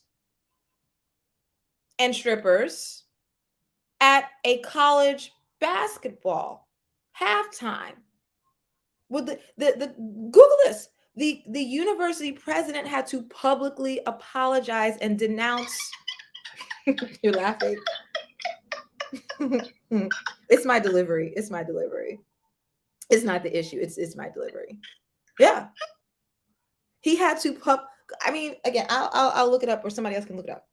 I love mentioning this because I've been saying this for years that I can't stand Snoop Dogg. He's disgusting. When I did my it wasn't a one-woman show. Jaquir's still in here. Boom. Jaquir. We did a show 2 years ago at the Public Theater, the same theater that produces Hamilton. And I had an editor splice together all these clips of Snoop Dogg, because at that time, remember, he had said that Gayle King fucked that bitch, that ugly bitch, that bitch. Y'all remember that? Okay. This is the same Snoop Dogg that like pops out of birthday cakes with Martha Stewart, that, you know, that wants to give her advice on cannabis consumption. That Snoop Dogg. Okay. So, you know, Miles Davis never put beating women in his music. Did he beat Cicely Tyson? Yes, he did. Did you hear that in the saxophone? No. Did you hear in R. Kelly a level of endangering women in his music? Yes. He enlisted Ron Isley trapped in the closet, right? He called himself the Pied Piper of R&B. The Pied Piper played a pipe, which is a phallic symbol, and led children into a cave. So sometimes people will literally put that shit in plain sight and dare you to say, oh, and put all the dots together. I'm sure you could talk about that too, Jason, as part of a narcissistic complex. So I say this as a diversity consultant, and if those of you who need one or know of one or want to recommend me to someone, please do so. But I always say, don't give anybody the benefit of the doubt. More likely than not, it's going to harm you and benefit them. Why? You don't owe them the benefit of the doubt. The likelihood that it's going to pan out the way that you, with your narrow ability to see things or be fully aware of what is actually happening, for it to actually pan out that way, it's pretty slim. Now, the reason why we try to extend the benefit of the doubt, specifically when it comes to Black men, is because of racism. But we can't then make racism the crutch to the degree that again, this is why I started Black issues, so that we're enabling sexual predators to continue to be sexual predators, and then they can cry a river, I'm a Black man being targeted by the media. Like, whatever. Like, do I think that there are Black men or Black people, period, that are quote unquote for the Blacks that are targeted? Hell yeah. Whoopi is silenced. Joe Rogan gets to talk. Do I think that Snoop Dogg did it? Yes. Any man damn near 50 or over 50, when given the opportunity for 12 minutes to perform, and the only thing they can think of is stripper poles and strippers, when you have a daughter of your own. And I do believe his daughter said that she was depressed and she blames her father. Let me Google that too. I'm done. For the Blacks. So someone else can opine. But, you know, let's see. Let's see if this takes over Black Twitter and you know, let's see, because it seems to be picking it, you know, quite a few major media outlets is covering it. Can I just say that, like, I don't, as a Christian woman, I don't see anything wrong with stripper pole. No, I mean it's not. It's that, like, stripper pole. Let people earn money the way they want to earn their money. Let people have fun with their partners the way they want to have their No. But it's As specifically about Snoop Dogg. Yes. You know. Yes. Having the stripper pole. That's the issue. And, yeah. And, like, I just have to change my PTR to have the university president apologizing for using, you know, thank you dollars to bring in Snoop Dogg with the stripper pole. I don't lie. And I'm not gonna say that, like, I approve of stripping and, like, people do what they gotta do for whatever reasons. Let God judge. I'm just saying, like, Snoop Dogg, this is not it. This is not it. Yeah, I mean, that is hilarious. Thank you for sharing. It's not the act of stripping, right? It is, you know, what I would say is it's the container. When I do diversity training, I talk about the container, right? That we have to build a container that can hold everything, all the emotions, all the personalities, all the perspectives, the container, right? And water, right? You will look at water and it'll be in a vase. That same water, and it will look the way it looks because it's in the vase. It'll take all the contours of the vase. You pour that water out of the vase, you pour it into a wine glass. Does that water stay in the same shape of a vase? No, it now takes on the shape of the wine glass. So it is the container. Snoop Dogg is a toxic container. Whereby stripping for the sake of stripping isn't that at that point. And you know, there's a liberation, and then there's also exploitation. Yes. And for me, Snoop Dogg, exploitation, not liberation. And that is a distinction that needs to be made. So I thank you, Dr. Chi, for the Blacks, for that. For the Blacks.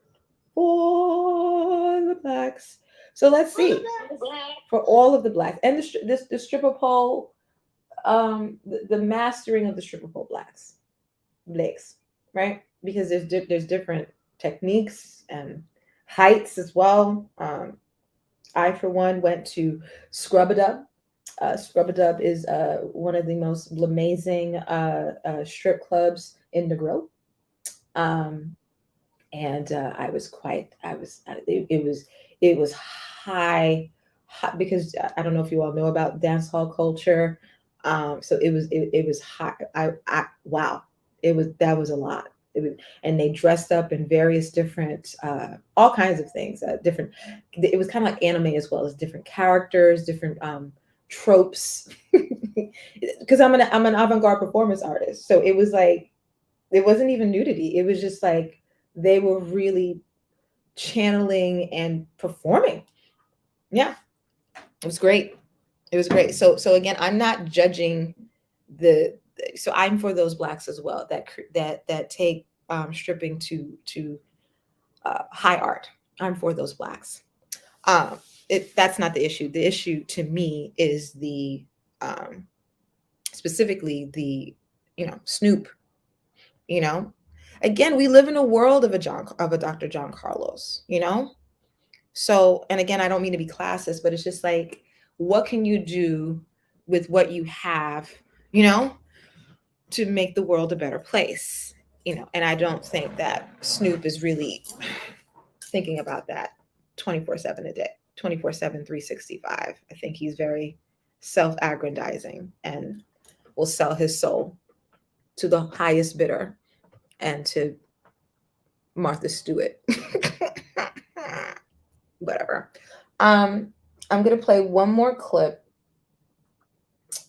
And it is, hold on. It was about the Super Bowl, and it's Bill Maher. I know a lot of people can't stand Bill Maher for various reasons, but this is a good clip of an interview.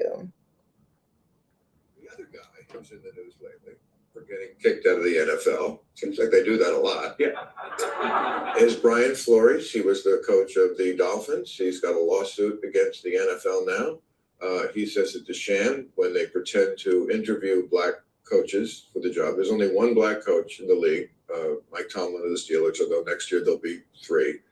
But it's still a small amount out of 32 teams.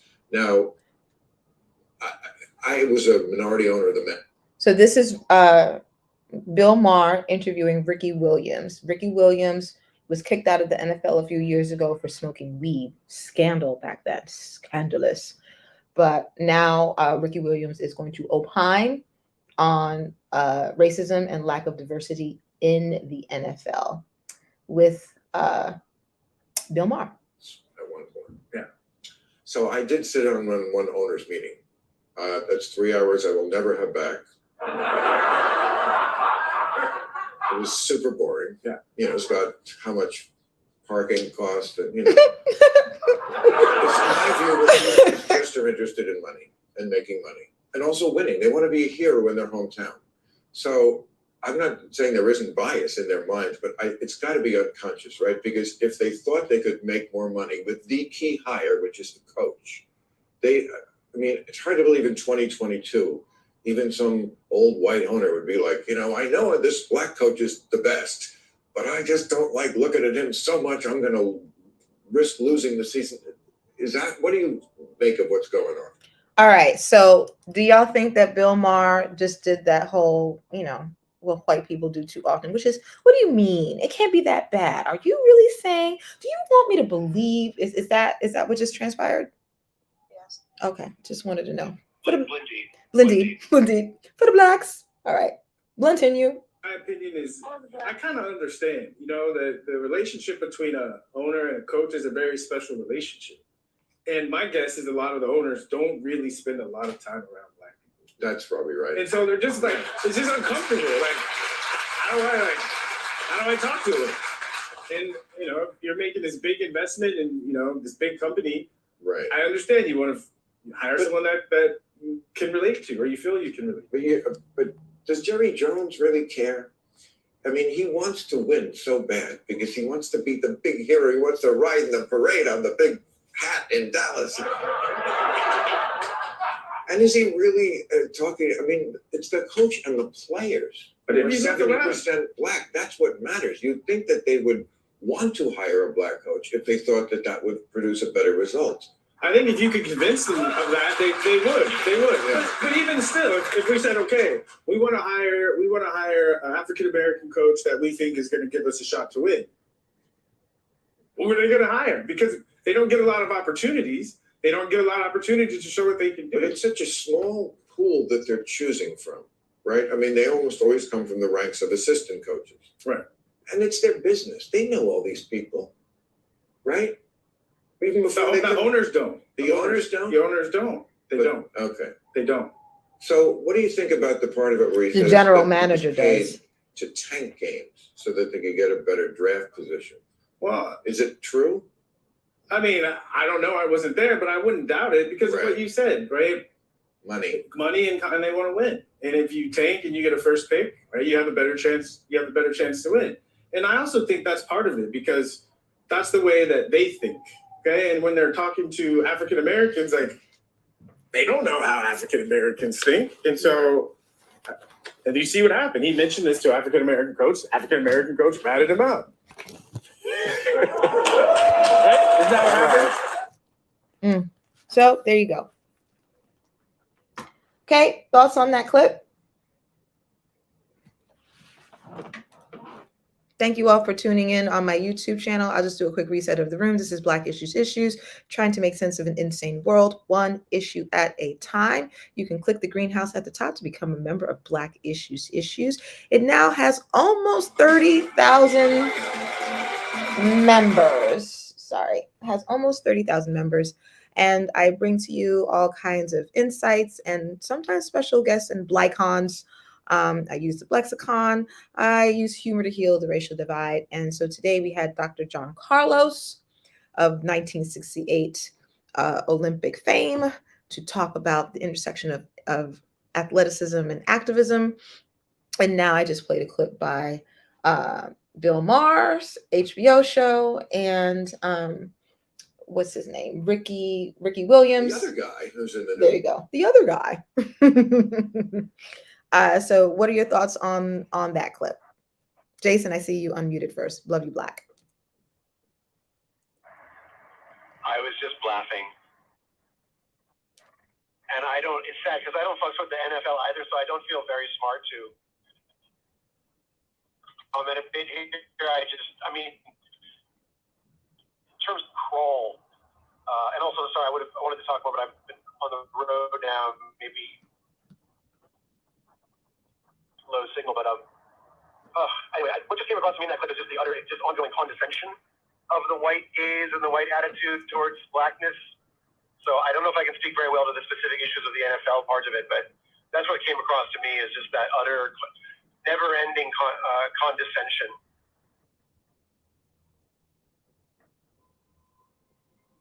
I also think that. Oh, actually, hold on 1 second. One second, Dr. Chief. For the Blacks, I turned off hand raising and turned it black on because I think some people were trying to raise their hand, but then it wouldn't let me bring them up. So I just turned it black on. So anyone who wants to come up, please do so now. And thank you so much, Jason, for mentioning the I was cringing. The condescension. Yeah. So, and thank you for that. For the Blacks, Dr. Chief, for the Blacks, what say you? It was totally condescending, and he did that classic move that we like to do in the United States where we're like, there's this racism thing. Oh, but it can't be racism. It's really about class. It's all about the money. Oh, no, it's not about racism. It's gender. You know what I mean? Just because, it's a woman, It's that thing where people can never accept that often in the United States, white supremacy trumps classism, that people will lose their money to support white supremacy, right? And so this whole issue that Bill Maher's trying to talk about, he's doing that thing where he's like, no, it's not about racism. No. It's just about finding the best people, and they don't have access to them. They don't know them. It's just doing that colorblind move that it's never about white supremacy. It's never about reproducing racism. It's never about anti-blackness. It's always something else. But in this particular case, he's trying to do the class trope. It's not, they're really just trying to make money. No. A lot of people are highly invested. There's that piece that, private investment whiteness piece.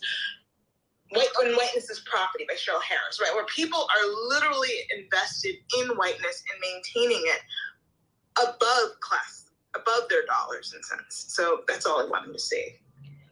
Do you mind pinning a link to that book at the top, please, for the Blacks? I love it. This is why we have Black Issues. This amazing room. Oh, someone just gave me a Venmo. I love you, Black. Yay! There's a Cash App and a Venmo. Black Issues. This is why we do this. That this sense of humor and also the blend sites and also the passion just comes together in this magical alchemy of solution seeking, truth telling for the Blacks odysseys on and off of Clubhouse. So thank you. And yes to what you said about that subtle that gaslight. It's that gaslight, and it's also very mocking, because it's derisive. It's like, oh, and it's like again, I say whiteness. It's a shame to me. It's all about the shaming and the silencing. One is constantly happening. Are you shaming me right now? Or are you trying to get me to shut the fuck up? Which one? Dr. Mina Blasey, are you able to unmute? Oh, yes. What say you? And I was like, I cringed because that's typical, and it happens more than not. And then what happens? You start to brainwash. You start to believe, even people of color, Black people, start to think, oh yeah, because the system is designed to make you start to think the way the system wants you to think, because the system keeps talking that way, and I was just like, I'm listening to this thinking, I don't even want to listen to this. I want to tell them about themselves. And then I'll just even bring it back to the Snoop Dogg. Like, he has, and I don't even want to use the word brilliant, but he literally has used society to make himself richer, and then use the people that are also making money to make it look like Black and white people, let's just all get along. Like, just even use Martha Stewart to say that this is okay. And now let's glamorize and glorify smoking marijuana, and now our people think that this is okay because she's talking about it. And you know, not I'm sure now there's edibles around it too. It's just, you watch and you go, is this for real? Are you doing this? But the young people see it. You right? It's like and you don't even know how to respond. You're like, I'm sitting here watching it thinking you shouldn't be doing this, but I'm watching it. And then how to argue it, and then if you even want to have a meaningful conversation around it, because it's never going to be meaningful, it's a dialogue of, but yeah, that's true. You'll get people, Black people, to start to say, oh yeah, but they said it on television, and oh my gosh, it was on TV. We shouldn't have. I am one to not watch the news because it can mess you up for the entire day. And, you know, and then at least when I read the article, I can go, okay, let me go and find the real source of all this, because they just rewrote what somebody else wrote. People don't look at news the way they should. They look at news the way news wants you to look at it. And especially when you get commentators that start talking, and it's the same in education, and then even with what happened to Whoopi Goldberg, it's let's make the narrative not okay for people of color. We're gonna make it okay for people that are white. And in this room, we have to call the color for this and the non-color, because white is the absence of all color, by the way. So people want you to not say, you know, we're colorblind, yeah, because you want the absence of all color. So let's just demoralize and put down Black people by saying their color doesn't really exist. That's really what it is. So you just got me like just processing, and you know, which is good because I get to build more brain cells and make more neural connectors in my brain, and I'm good with that. But man, I need a nap after this, and I don't need a nap.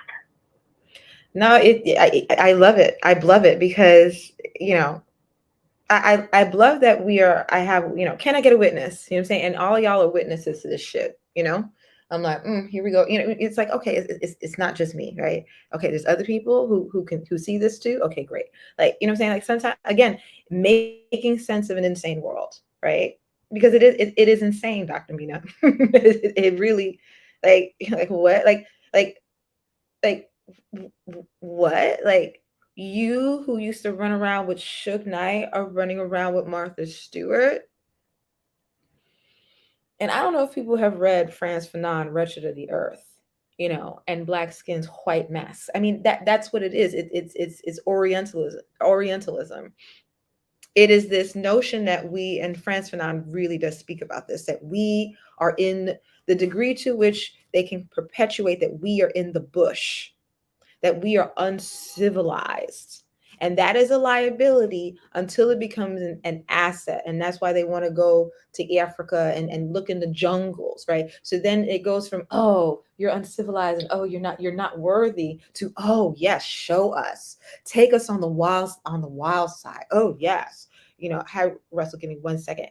And so what you're seeing with Martha Stewart and Snoop Dogg is that is the equation. That we're going to take this high priestess of all things etiquette, of all things that people, that's not life or death, right? How to fucking fold a salad fork, hear me? How to fold a napkin, like just fluff and stuff, right? So we're going to take the blonde high priestess of that, Martha Stewart, who is actually a felon. And we're going to... Yeah, I was going to say, can we like refer to her as like Martha Stewart, the ex-con? The ex-con, right. So we're going to take the ex-con that everyone forgets is an ex-con, right? Because again, the whiteness overrides and eclipses the scam artist and con artist and felon that she is, right? She can still wantonly, float from HDTV to fucking multiple aisles of Macy's, right? Right? With napkins and cooking utensils and bedding, right? Okay. And so then you pair her with someone that is, according to by the white gaze, bestial, beast-like, untamed. That's what that is. That's that juxtaposition. We're going to take someone that is as lily white as she can be, right? Who never dirties her hands. No, no, no, no, no. She's busy. She's busy, making little pleats in the fitted sheet somewhere, right? And then pair her with this weed smoking, doggy style fucking. Like, do y'all see? That's the winning formula. And they did the same thing with 50 Cent. He's running around with Bette Midler. Do y'all not see that? That 50 Cent runs around with Bette Midler? I thought he was with Chelsea Handler. Before Chelsea Handler, Bette Midler laid the groundwork to make him palatable to Chelsea Handler. I'm not even gonna PTR. I'm not even gonna PTR him running around in a gingham button down shirt, grinning with khakis on, down some promenade with Bette Midler. I'm not even going to PTR that. I won't torture your corneas for those of you who have sight, and for those of you who are not, then yes, no, I'm not even going to do that. But but you understand what I'm saying? It is that formula. In porn, they do it too, right? Oh, this demure, this innocent lamb, this precious, virginal white woman, and this beast. It's playing on the same theme, which is the dehumanization of the Black person, and specifically the Black man. Same thing with LeBron James when he was on the cover with, I think, Nicole Kidman, and then people did the Photoshop and was like, this is the same screenshot from King Kong. Yeah, that was Gisele Bundchen, the supermodel. Oh, thank you. I don't. Oh, the one that's married to the other scam artist, Tom Brady, that has almost $1 million of our PPP loan. Oh, okay. Yep, the white Brazilian girl. Yes. So it was Gisele. Thank you. So it's the same thing, because it is actually autonomic. It triggers our subconscious mind.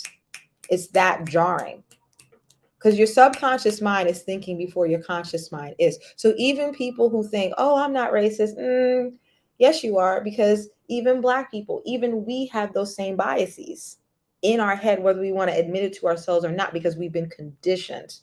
I've sat down and watched commercials, and every once in a while, why is that Black family driving a Jaguar? Like, it'll come up like real quick in my head. As much as I'm like pro-Black, and it's not like, oh, Kanene, well, maybe you're not as pro-Black. No, it's not that. It is the conditioning. There's a paucity of associating Blackness with fill in the blank, luxury, genius, dominance, power. So it literally I have a degree in speech pathology, language acquisition, how your brain formulates language. It does it through associations. When a child first sees a dog, they go, okay, dog, 4 legs. What does the child then do? Every other animal has 4 legs. A frog is a dog, a cow is a dog, a giraffe is a dog, an elephant is a dog. Your brain works on associations. That's how you're able to create language. The only reason why there's a word dog and there's a word cow is because the human brain says, okay, 4 legs, but that one is shorter, that one is taller. So the same thing happens with our associations racially. Black, jaguar, that doesn't happen. Am I making sense? Okay, I see you, Noam Chomsky, Sapir Whorf, all the linguists I can name. Yeah. And as much as Dr. Mina Blasey wants me to get my PhD, I refuse. I probably have. Wait, who said that? Who said that I wanted you to get your PhD? No, Dr. Mina. Dr. Mina does. Okay. Mm-hmm. But no, I do all this research and I want to put it into comedy because I think the masses need to have access to this knowledge in a way that actually is digestible. So that's why I don't want to just stay in an ivory tower with it. No. Okay, Miss, I'm trying to get a MacArthur Genius Award. Oh, really? Yeah. Make it happen. All right, so I'm going to play one more clip. Now to this week's news from the world of pro football. As the number of black head coaches who survived this current NFL season with their jobs intact has dropped down to just one, drawing criticism from black fans. As one black former head coach addressed his own grievances against the league with a potentially historic lawsuit. He joins me now, former NFL head coach Brian Flores, and his attorney, John Eleftheriakis. Eleftheriakis, yes. Eleftheriakis. He tried. I always get your name wrong, John, as long as I know. It's okay, Rep. Yeah, thank you both for joining us here tonight. And certainly we appreciate you coming in live. I have to start with some added context for our audience who might not follow football. Okay, This hold on. week, you filed a federal suit Hold on. against the NFL, contending that Okay, everybody, if you have not taken out your 400-page notepad, now is the time. This clip is going to be, I'll be done with this clip in about addition 2 to minutes. a pattern of racial discrimination across the league. You state in the lawsuit that your most recent employer, the Miami Dolphins, asked you to intentionally lose games against your will, while two others, the New York Giants and Denver Broncos, effectively used their interviews with you to check a box on diversity, manipulating the NFL's own rules to close the gap. In a league that's still about 60 to 70% black as far as players, but has never had more than 20% black head coaches. And we're now down just to one in 32 teams. Of course, we have to point out that the NFL and those three organizations have issued statements denying your claims, insisting on good faith. Make your case, Coach Flores. Why? Clearly, when you turn the whole team around, a losing team, got fired, you're doing interviews for other jobs. Why would you put your career on the line? Well, I would say Senator Padilla just said it just a few minutes ago. Representation matters. And there's just a lack of representation for black and minority coaches and executives, and just representation in leadership positions as a whole in the National Football League. And that's got to change. This lawsuit isn't about me. It's about that lack of representation. It's about the people and the generations that are going to come behind me. And it's about the young people, young boys and girls like my kids. I've got 3 young kids. They're 9, 8, and 5. They're not limited to just being players in a National Football League or an NBA. They can be coaches. They can be executives. They can be owners. But you know, as it sits right now, there's no examples of that. You know, John, as attorney, let's go on the record. The Miami Dolphins claimed that the firing was because of organization issues. Owner Stephen Ross said in part, quote, "An organization can only function if it's collaborative and it works well together." He also denied that they paid the coach money to lose games.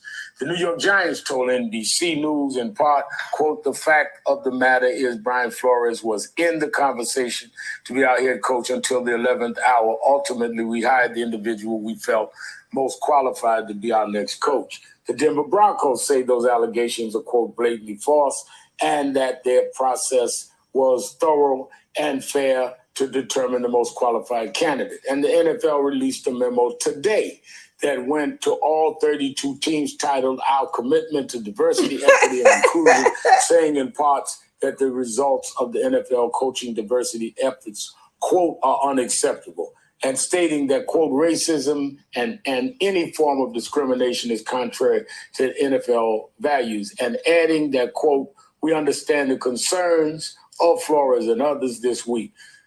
Attorney, I mean, the facts are the facts. 32 teams, 1 black coach, no black owners, never was a black owner. And Flores is doing interviews for other jobs. He certainly didn't have to do this. So, I mean, when do they stop thinking they can just buy chicken dinners to groups and throwing money at so-called social justice groups that don't fight social justice and deal with the systemic problem in their league? Well, Rev, now they're forced to deal with it because Coach Flores lent himself, his career, to this cause. And, you know, you hear different statements from the various organizations and even from the league, but the numbers speak for themselves. And, you know, this situation is not limited to Coach Flores. This is a situation that every black minority candidate, whether for coaching, executive positions, they experience this all the time. And Rev, as you know, you're a champion for these causes, this is not just limited to the NFL. Right. The issue is that our country really goes and takes leadership from sports, especially the NFL.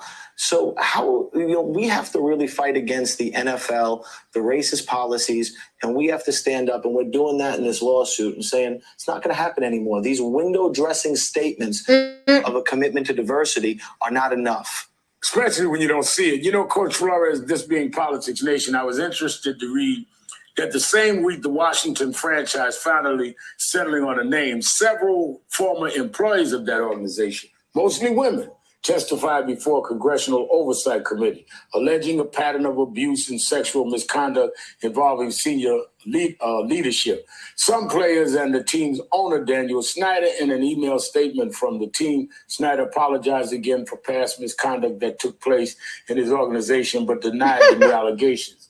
And I'm not asking you to comment directly on those allegations, but I would be interested to hear if you think the league is due for a wider investigation by federal authorities, because watching the feds, it seems like the culture of the organization is continually exposed as being toxic, but the money keeps rolling in, so it's tolerated. I mean, would you testify in front of a congressional committee about what's going on in terms of racial discrimination? You know, let me jump in first, because I don't know if we've committed him to testifying, or that's something we'll discuss with our legal team and my co-counsel Douglas Wigder. But the reality is, Congress needs to step in and conduct hearings. That's not a secret. 10 years ago, we conducted. All right, so that's enough, right? So quickly, Congress has taken over a year to investigate January 6th. So we really think a federal investigation of the NFL is going to do anything? Number two, the NFL, to a certain degree, doesn't pay taxes. They have their stadiums, as most sports, big sports leagues do. We finance, our taxpayer dollars finance their stadiums. So we're paying for your stadiums, and now we're also going to pay through our federal dollars the investigation of the oversight. It's just a lot. But any other thoughts, any other comments, any in the Blue audience who want to come on stage and share anything that you are not going to do for the Super Bowl before I close it out, because I do want to enjoy a few seconds of 60-degree heat in the Harlems. We got a party up in here. We got a party. All right, so what's good? What do you think? Well, so first I just want to say thank you for earlier for having John Coughlin on. Oh. You know, I was making sure folks who needed to know. Mm-hmm. And I'm glad there's replays and they could check the YouTube later. That's for sure. And Thank you. For the Super Bowl, I mean, I've been listening to y'all since yesterday. I personally boycott. I don't know why we all can't just boycott. I mean, why are we still watching it? Why are we still care? These folks, these players made their choice. They want to get their $1 million whatever contract because they feel like they don't have the power to boycott. It's like 85 of them that are black, and they all walked out that day. America's gonna be mad because they lost their advertising dollar. Okay, you got to make a point. We can't do it. They have the right. But the fact that they didn't support Colin and all this other stuff just to show me how weak the whole organization is and how manipulative that folks feel like, oh, if you don't do it, you're not standing up for whatever. So I won't be watching it. I'm probably going to be looking on Twitter because, you know, people going to post the clips and everything else for Mary J. Hopefully she has a good performance, but that's about it. Yeah. Well, you were here when we had Dr. John Carlos, right? And he had said the same thing. Remember? He was like, do we boycott or do we go? And that was 19. There's a documentary on him where he literally talks about not just the glove, because you know, one was wearing the right hand glove and the other one was wearing the left hand glove. And then John Carlos is something about he put black tape on the t-shirt as well. There's like all these other symbols, okay, that they did to symbolize specific. Yeah, I think that he taped his shoe a color to like represent people in the community. Like they it wasn't just our fists in the air. They were also in solidarity with underpaid workers and union organizers. Like it was all, you know. So at that point, like they decided to do it and they hijacked the narrative, like you're saying, right? And then people are gonna be mad, right? On an individual level, in terms of whether we do or do not watch the Super Bowl,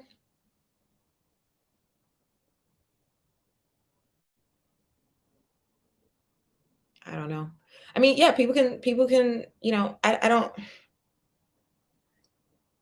The only reason why the advertisers are charging the network gets to charge $7 million an ad.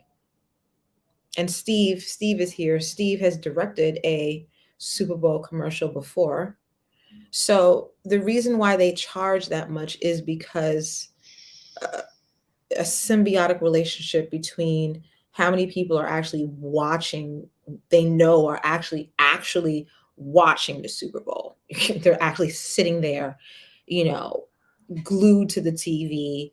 The food is in front of their fucking faces, right? Like so they know that you're not even walking away to go. No, they know that you're literally there, that more likely than not you're gonna watch that ad, because the ads now are not even second fiddle. The ads are also, you know, destination TV, right?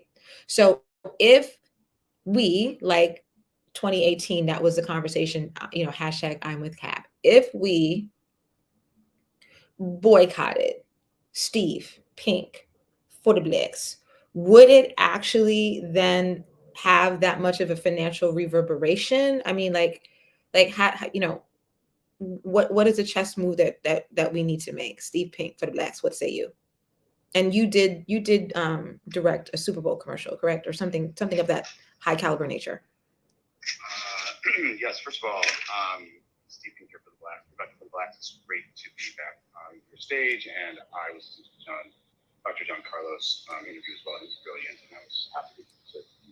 I love it. I love it, Steve. We're Black. I can barely hear you though, so I don't know if you need to channel, you know, the rage within you and yell like you just don't care. I think it's hold on one second. Hold on. Can you hear me now better? Love it. So yes, I mean it would affect me personally if you boycotted my commercials. I wouldn't have an issue with it. I mean, I think that it's fair game if I'm going to do Super Bowl commercials and they are boycotted. Then because I'm part of the system when I do it, then I have no beef with that, frankly.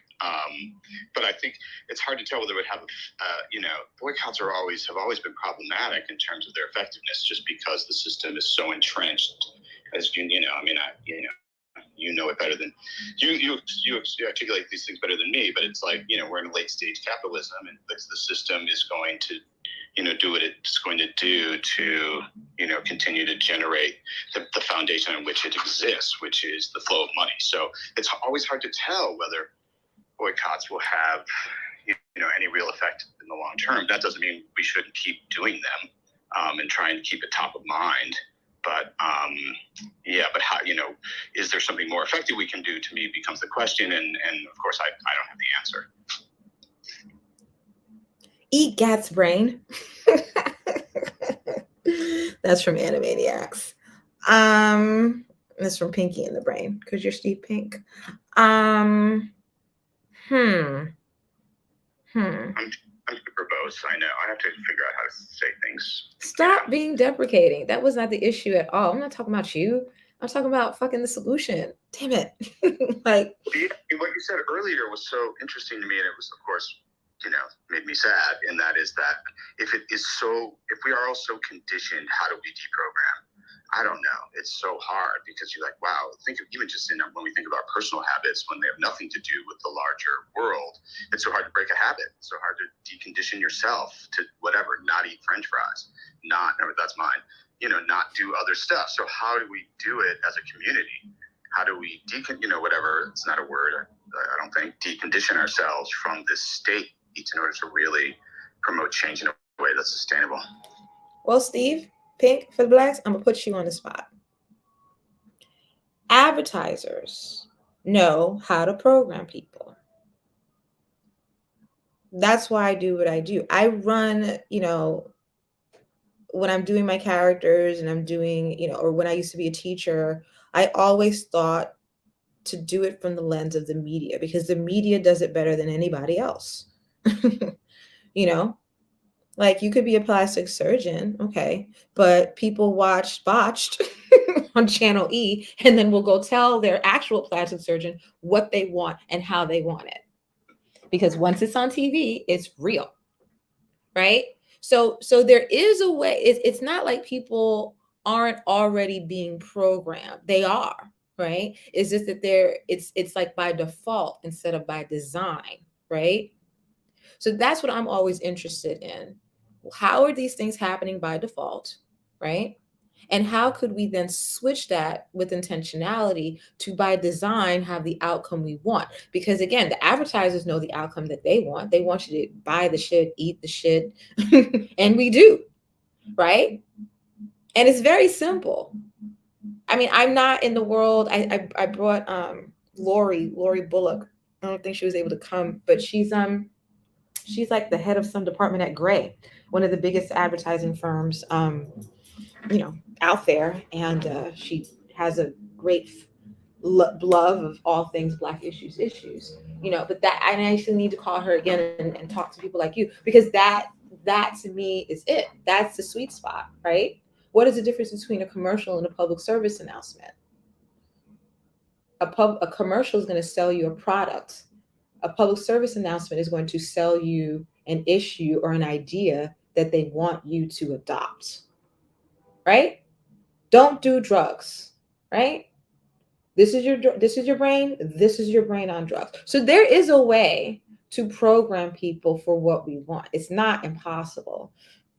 It would take a lot of action, because for every action, there's an equal and opposite reaction. And the equal and opposite reaction in our country is the default to say, oh, it's not that big a deal. And, oh, the new iPhone came out. And, oh, look at the Super Bowl. And, oh, like that's constantly there. So you would have to counteract that with another dose, right?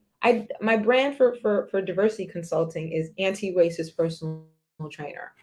You wouldn't go to the gym one day and think, wow, I have a six-pack. But for some reason, when it comes to social justice issues and specifically racism, that's how people treat it. Like, I read a book. Okay. I have this book list. Okay. I've listened to a podcast, and people would never do that for like. That's brilliant. Thank you. I'm trying. But you succeed. That's brilliant. Thank you. I'll put my website to my diversity consulting firm. People can hire me. I'm really fun. I make diversity. I have a blast. but yeah, and it's like and you're laughing, and it's right, because we realize how foolhardy it is. But most people don't realize that they're doing it, and that's why the role of comedians, again, to me, is so powerful, because through that laughter, you're like, oh shit, That is what we do. Yeah. And it's that laughter because the laughter is, haha, that's funny, because your brain is so quick that it'll see the irony. So the irony will land before the larger implications of what that irony means to society. That half-life, that's what I'm in for. I'm gonna rope you in with the laugh, and then it's like, oh, yeah, anti-racist personal trainer.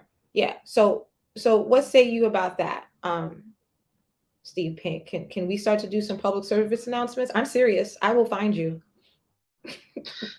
First of all, I think that's also a great idea, and let's talk about it, because there are ways in which we can do it. I would love to bring a camera crew around you and figure out a story inside a message that we want to tell and shoot it. I would do that 100%.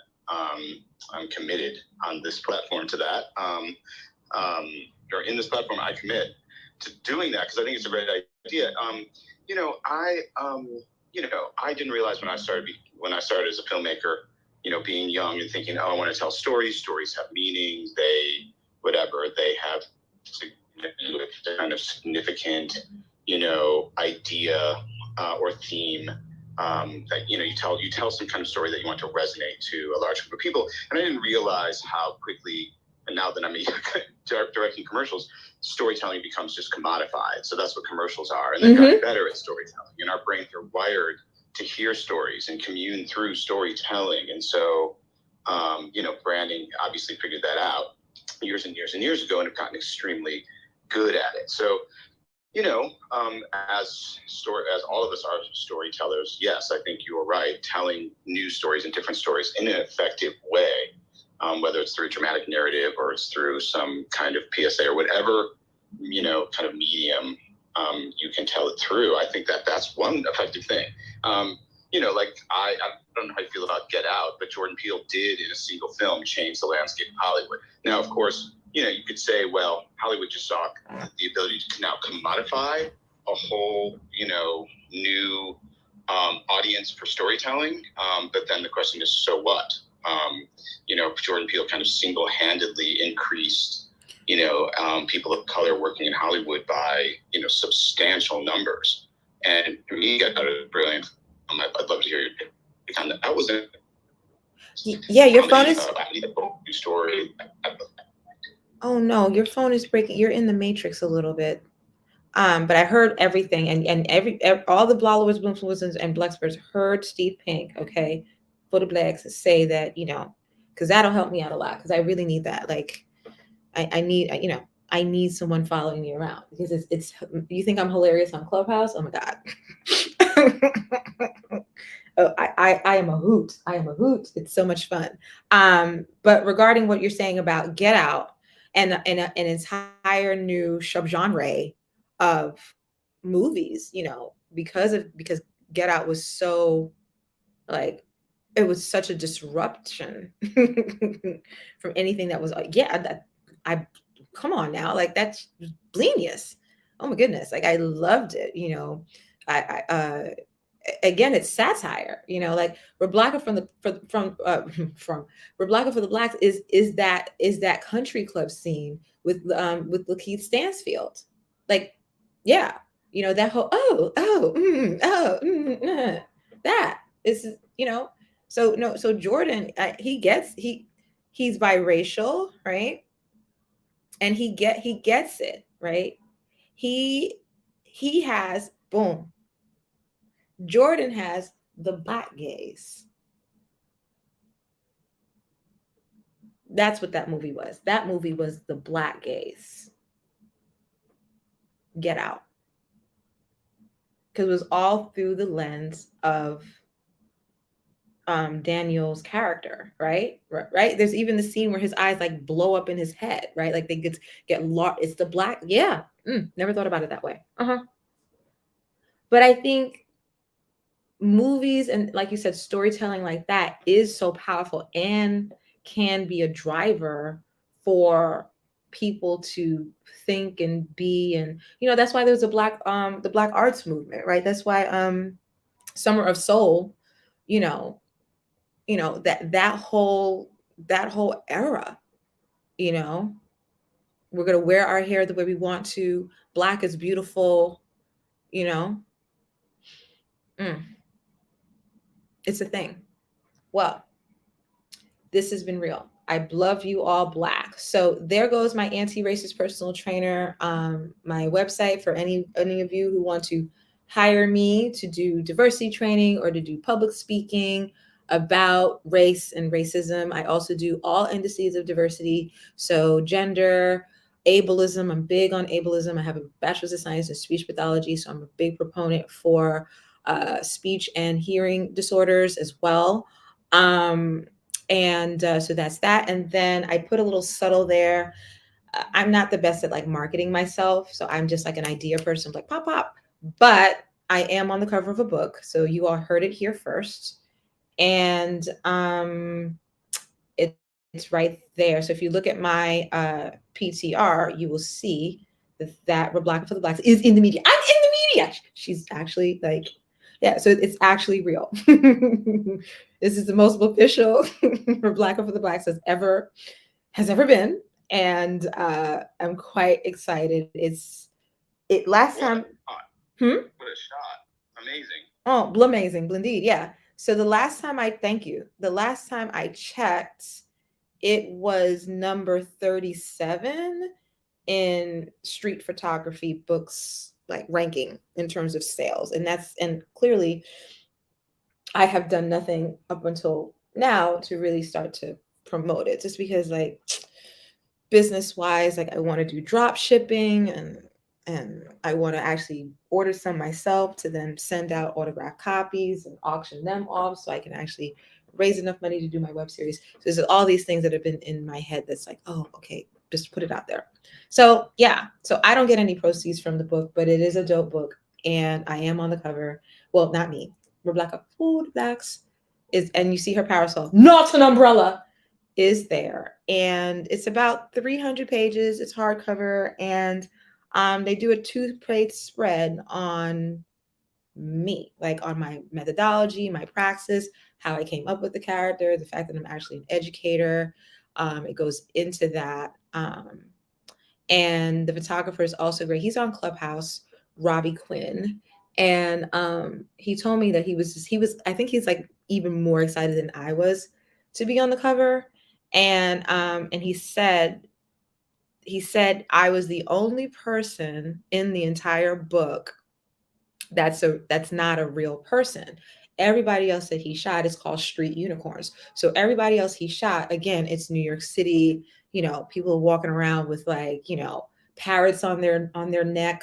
I mean, on their shoulder, you know, they're walking around with like 10 different colors and patterns at the same time. Like, but they are who they are. It's their personal style. And the whole book is a celebration of people's authenticity and uniqueness and confidence and, you know, and swagger. Like that's what the book is, all New York. And the book is actually sold internationally. He says he's getting people from all over the world, Tokyo, Paris, you name it, like Beirut. Everybody's like, oh my God, the book. Because again, it's shot up pretty. It's only been available like 2 weeks now, and it's already like number 37, if not probably ranking 34 now or something. Haven't checked. But he said that even though my character isn't a real person, he wanted me on the cover of the book because ironically, my journey and my story does a better job of encompassing,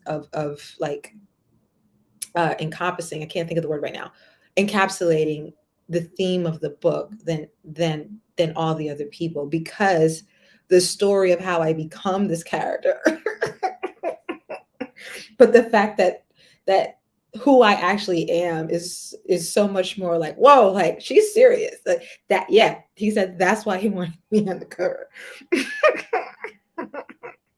Yeah. It's fun. It's fun. So I see. So anyone wants any thoughts on, yeah, you can click, you can tell me any closing thoughts you all want. But yes, Street Unicorns, we're Black for the Blacks. And there's like 2, so there's a cover and then there's like 2 or 3 other photos inside. I'm still waiting on my own copy. I'm supposed to get it next week sometime. Mm-hmm. Wow. Amazing. Thank you. Yeah, I ironically, like, I don't get nervous, like, like the legend, Dr. John Carlos. That doesn't make me nervous. I sat on the couch with Henry Kissinger. That doesn't make me nervous. I stood up in front of Colin Powell and critiqued the deputy mayor of New York City defending gentrification. That doesn't make me nervous. All this shit I've done, I don't give a fuck. Yes. Just found out that there's all these pictures of me in Rolling Stone from when I was in the Occupy movement and protested Goldman Sachs. It's like, I'll pin that link too. Why not, if I can find it? But like, what makes me nervous is like promoting myself. Like, I'm like, oh God, no. Like, it's, that's why I don't do crowdfunding, all of that. I'm like, that's like my vulnerability. But if I'm coaching people on diversity, right? If I'm coaching people to get comfortable with the uncomfortable, and from the outside in, everyone's like, wow, Kanene is so like, boom, bam. And I am, right? But clearly my vulnerability is promoting. My vulnerability is, fundraising, so that, and you can hear it in my voice, right? So like that, it's just an interesting thing, right? So everyone has their so I'm constantly coaching people to take bigger, bolder action. What do you mean? Just do it. Just say it. Get up there. Tell your boss, fuck off. Like, and they always look at me like, what do you mean? This is going to happen, and then here I am like, about promoting myself. So it's just hilarious. But yeah, I'm done talking. But thank you all so much for tuning in. The replays are there. I think I have to save the replays. These are things that I don't know how to do. I click the button. Replays saved. You can find saved replays in the bookmark on your profile. Okay. So replays are saved. If you all want the book, get the book. But I'm gonna do something to put it on my website, which will probably be even better. For the Blacks, and to get my Blurch t-shirts and everything for the Blacks. Oh boy, I can't even spell my own thing. Great. This is what I told you. Like, I need like a team. But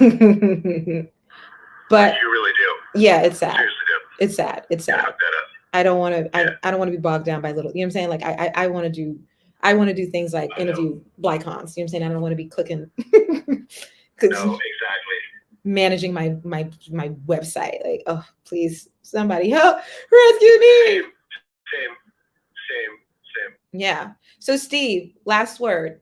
Since you have direct contact and experience with the world of the Super Bowl via the Super Bowl commercial, any other thoughts about advertising and activism and where we are and what we can look forward to? Just curious.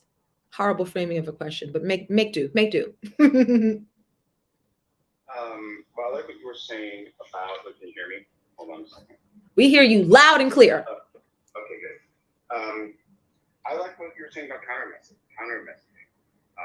And I think figuring out and exploring what that is and what form it takes place visually is a really interesting subject and something to pursue. That's what I would offer. And I was just texting you to say that we could start to plan for that so that when it gets a little warmer where you live, we could plan a shoot in the spring and just start to experiment. Please. What the counter message looks like visually and what is a counter branding messaging inside what would be, call it a commercial. Or it has to maybe even need a different name because you don't want to call it PSA because then people are like, oh, PSA. Oh, no. It would not be a PSA. No. It would be a mockumentary. Right. So like something that we're doing that's satiric is something to pursue. So I'm down. I am so excited. That's like hitting the jackpot.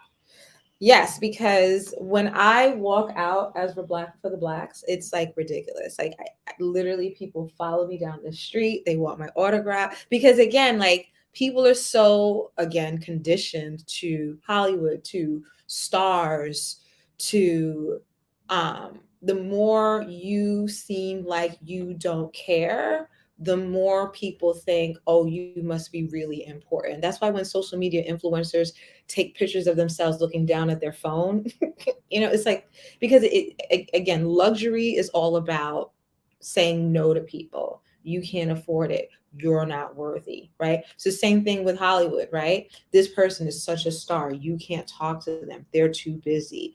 They're so, absorbed in their own world. So when I satirize that as my character, it works. People literally, because it's Pavlovian, we've already been conditioned. When you see someone who acts like they're so important, you're supposed to fan them. You're supposed to run up to them and ask them for their autograph and be nervous. Yeah, no, it's hilarious. It is so funny. Mm-hmm. I love the idea of like hyper exclusivity. Like your untouchability as who you are. That's super fun. Oh yeah, it is literally, and it's funny because I'm really, when I'm doing her Rebecca for the Blacks, I'm really a spiritual clown. I'm really a clown. And people, I segment it, right? So there's people who talk to me like I'm normal because New York City is filled with people who look crazy, right? Who look extravagant and ridiculous. So there's a segment that's just like, oh, she's walking around with a microphone. I'll talk to her. Again, there's a whole bunch of, I have a whole web series. I need to edit it, right? So that's why I'm constantly raising funds. So there's a segment that's like, oh, I want to be on TV. I'm going to talk to her. And they act, and whatever I look like is not off-putting to them at all. That's one section. There's the other section, the other segment that like fans me, that actually thinks I might actually be a real celebrity.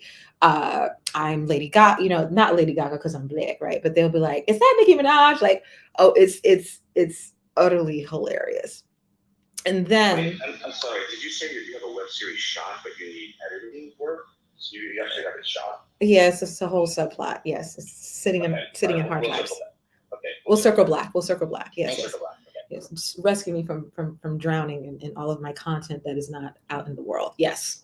So then there's a second segment, like I said, who think that like I might actually be a celebrity, right? Because again, I'm walking around with this parasol, and I'm it's all of the, the sunglasses. So they think that I might actually be like someone in the fashion world that they don't know, but they're going to pretend that they know because it would be embarrassing for them to walk by this major celebrity and not know, right? So there's people who do that. Oh my God, yeah, didn't I see you? And I'm like, yeah, right? Like, weren't you? Yes, I was, right?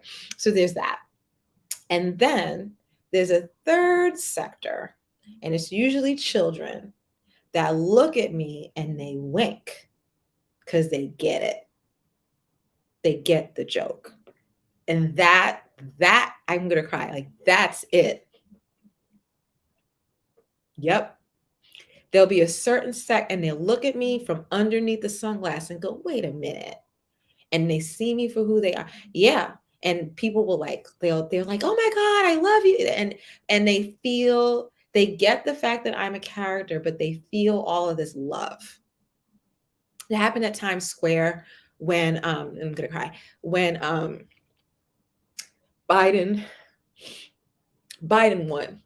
And I ran out there with a tripod and just looking crazy, just like, I'm in the media, right? So I ran out there with a tripod and my iPad, and people went berserk.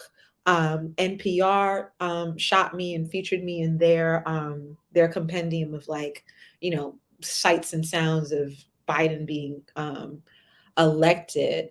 But then there were people who literally just wanted to hug. And again, it was like Biden too, but it wasn't, because it's not just that day, but like there's people who after the initial like, oh, what the hell's going on, that they get the fact that I'm just this very loving person, and it's like I give them joy. It's bizarre. Like literally, Steve, if you follow me, you will see this shit. It is like people are like, oh my God, like the rooms I do on Clubhouse. Nah, this shit is real. Like people will literally get so happy. I'm running around in a parasol, $10 sunglasses, and people will act like, yeah. And it's like I'm healing their soul. And again, I'm not being arrogant about it, but it's like they literally, I make them happy because they can see the kooky crazy, but they also see, wow, yeah, like life can be this simple where I can just It's so deep. And it happens with all of my characters that like there's a certain sector that don't get the racial implications of my characters at all. I've been doing this for 20 years. I have another character, Holly Hibiscus Elderflower. She does useful meditations and anal lobotomies because people are full of shit. And, and people will love her too, you know. So it's an interesting thing where like some will fully get it, and then some people will take it as like face value, but they always walk away like like they're amused or like they're happy. It's great. I mean, it's really fun. It's really, really fun for me to do that. That's the long and the short of it.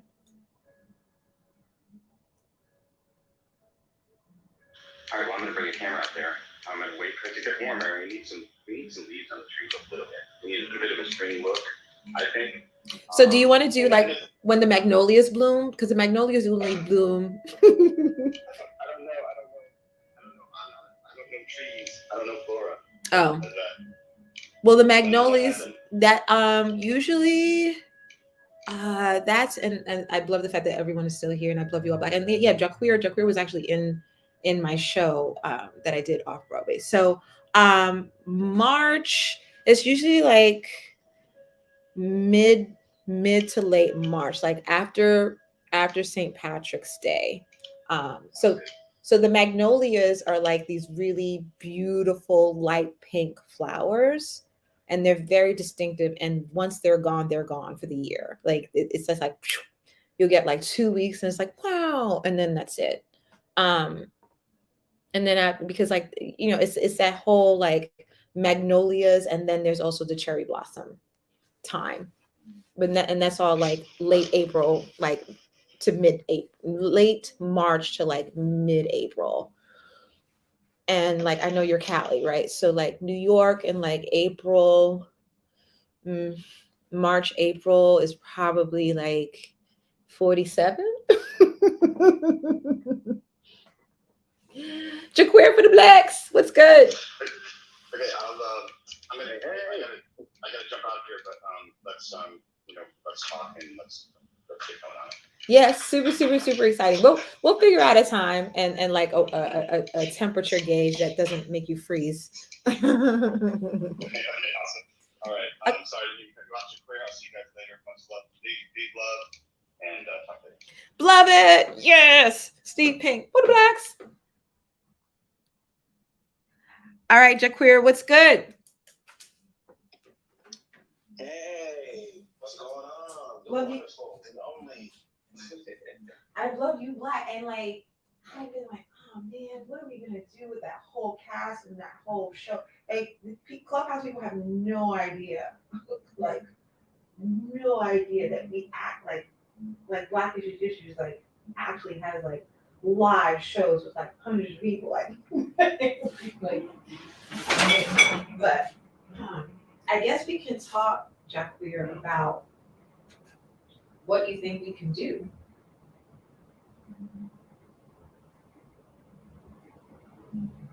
Jaquir, are you able to unmute?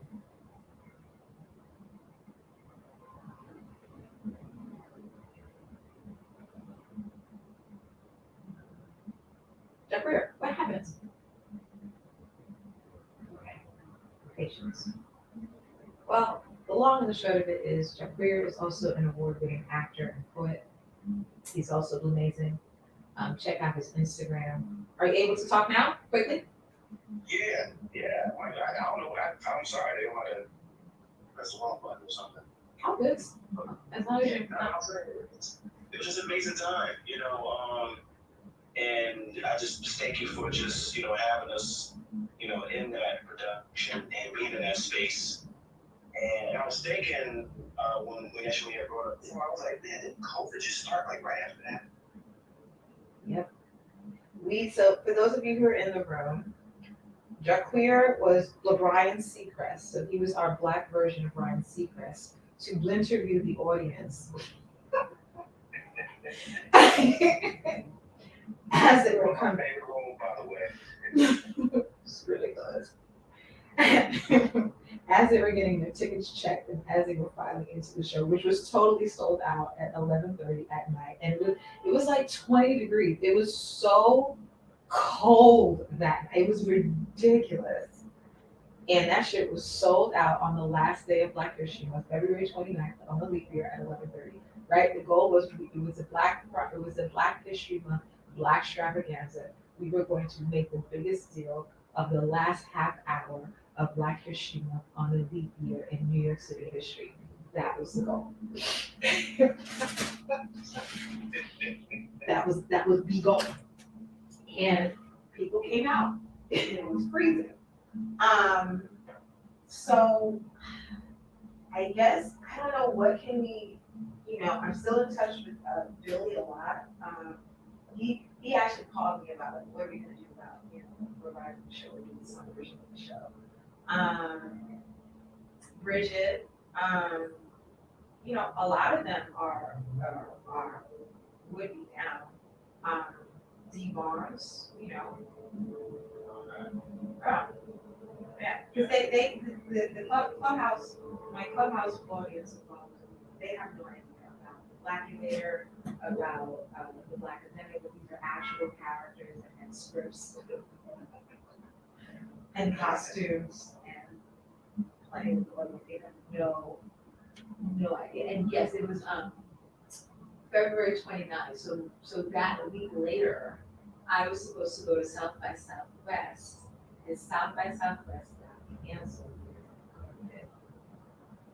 Yes.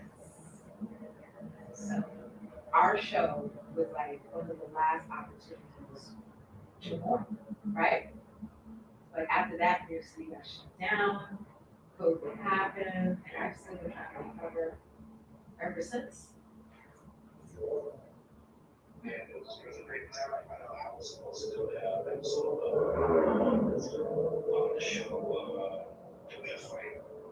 And I remember getting later on that week that the uniform fitting, and I got an email from production saying that production has been suspended indefinitely.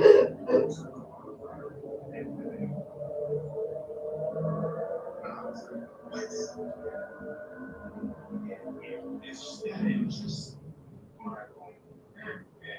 But if anything, it was like a reassurance of, okay, this thing is real.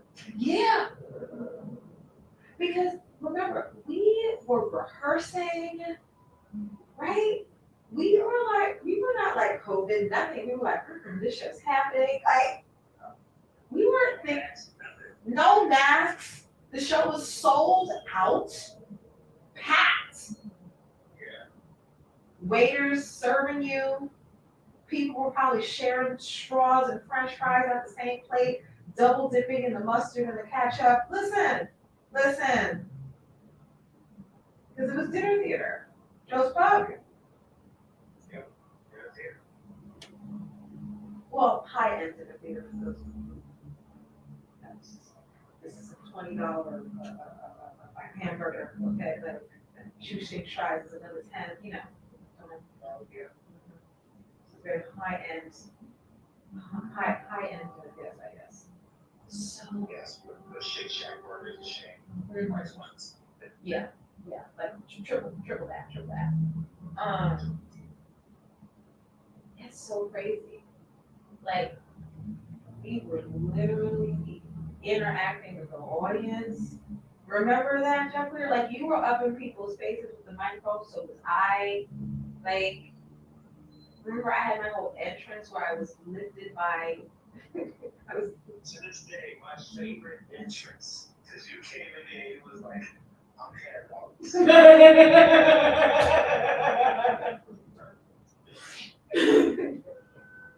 I wanted to be on horseback. That was the proposal. The proposal was horseback, but said it was for like it was supposed to be two black people,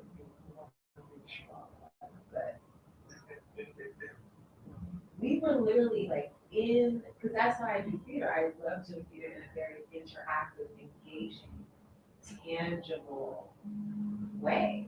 You know, so you were running around interviewing people during the show, for the show.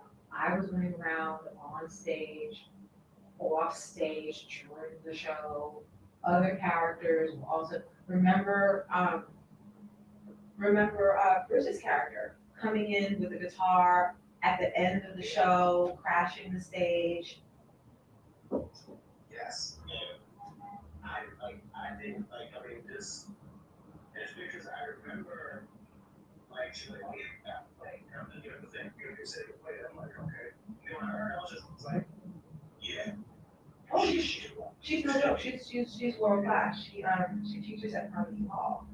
So, you know, yeah. We had a world star. You know, we had an all-star cast. Like Dee Barnes already went viral. She was one of the first on Cosby's, whatever that reality show was. So yeah, she's making that. Yeah, so she's like, you know, one thing I'll say about myself, I'm not good at bullying, but I am good at making people say yes to me.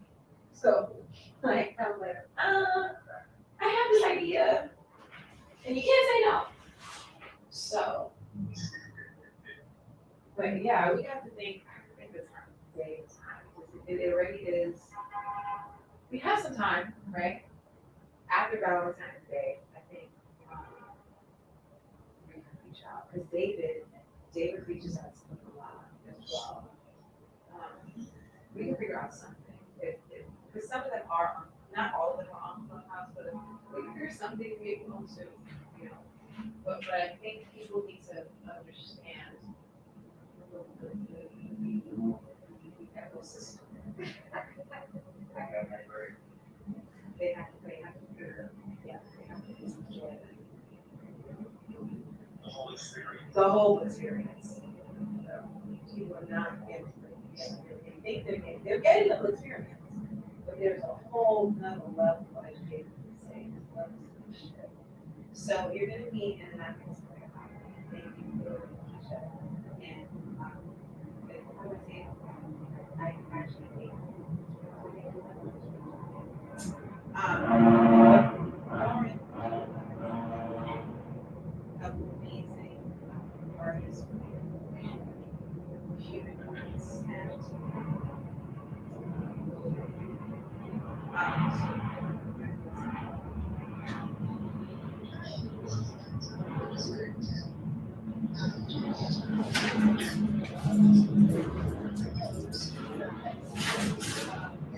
in future endeavors of the Black for the Blacks. Are you doing on the Palatine? what is the Palatine? I don't even know these words. It took me a while to remember that word. It's a word I learned from a cartoon. Oh yes. Universe. Yes. But it's basically like one of those. Have you ever seen like a royal being carried in like this little? Oh, that thing! It's like a wagon without wheels. Yes, like a chariot. Yes, that's what I want. Yes. There's a word for that. Oh yes, yes. We need this. We need one built. We need to build a Palatine. Are they sold on Amazon? Like where? Probably commission very talented local artisan. Yes. A bespoke. Yeah, a blartisan. To make a bespoke. Now, what is the thing called? A palatine? I think it's called a palatine. I might be saying it wrong, but let me just do you a Google real quick. Because it needs 4 individuals. No, it's not palatine. I think it's palatine. Palatine. Okay, I mean, you're forgiven. You're forgiven. Palatine. No. Wait, hold on. Let me just verify.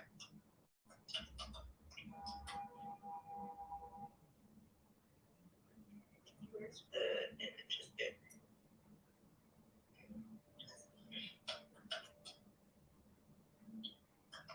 Come back to me.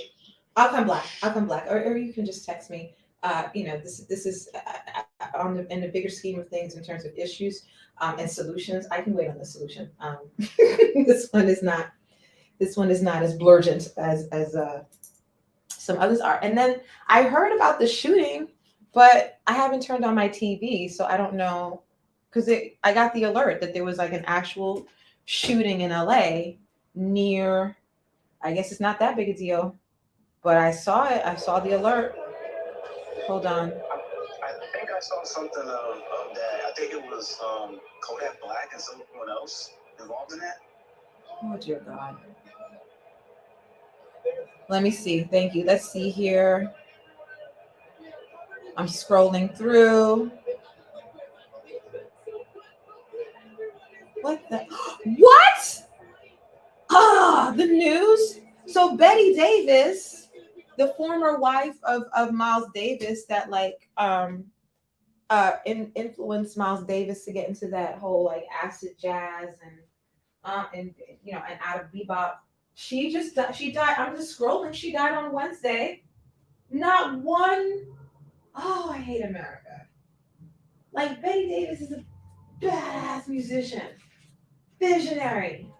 I'm not learning this because I'm trying to figure out. Frustrating. Now I gotta go do a post on her because like Betty Davis is no joke. No joke. Let's see here. That's so weird because I got the notification, but I don't see it. So weird. But I know I got it. Well, time will tell. So you said it was Kodak Black? This is Lauren speaking. Go ahead. Oh no, I'm so sorry. I just wanted to say real quick. Yeah, it was Kodak Black and two others were shot, injured outside of West Hollywood Bar, Los Angeles Wednesday. Well, I mean, so that doesn't sound like terrorist mass shooting. That sounds like, oh, ignorant artists with guns. Is that basically what that is? That to some degree it's something like that, and not like mass shooting, like terrorism, like anything like that. No, that doesn't sound like a pretty mass. I know it's like that, but It just sounds like beef. It does sound more of an incident, something like that. It's contained. Whatever. Rapper, 19 and 60 years old, were transported to a local hospital and are expected to recover from non-life-threatening gunshot wounds. So sad.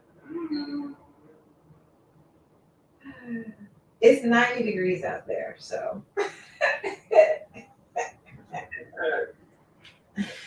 People going out of control. Yeah, that's what I mean.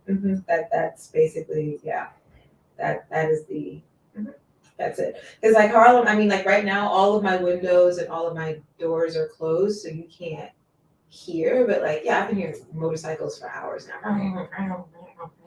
If it is above 50 degrees and sunny, they'll be out. So it's a pattern, an algorithm. So I love you all Black. This has been a Blepic room. Thank you all so much for coming to Black Issues, where we try to make sense of an insane world, one issue at a time. Stay tuned for my blog about King Richard being nominated for multiple Oscars. Also, ForTheBLACKs.1619.com. If you would like any Black issues merchandise, and also soon I will feature the book that We're Black for the Blacks is on the cover of. I will feature that on my website, and I'm also writing my Black issues book, so stay tuned for that. I love you all Black. Yes. Oh, and last thing, you can click the replays to actually hear Dr. John Carlos, for those of you who are coming in now, but, interviewed him, about racism, about, what it took for him to even do that 1968 Fist in the Air protest, how the Olympic Committee and the United States government treated him, about how he was able to transmute his, life of petty crime as a youth to being a legend and now literally Dr. John Carlos. So you can check out the video of him on Black Issues YouTube, and you can check out the replay here on Black Issues on the Clubhouse. And with that, Black. I love you all, Black. Be well. Love you, Black. Thank you for your work, Kanene. Yeah.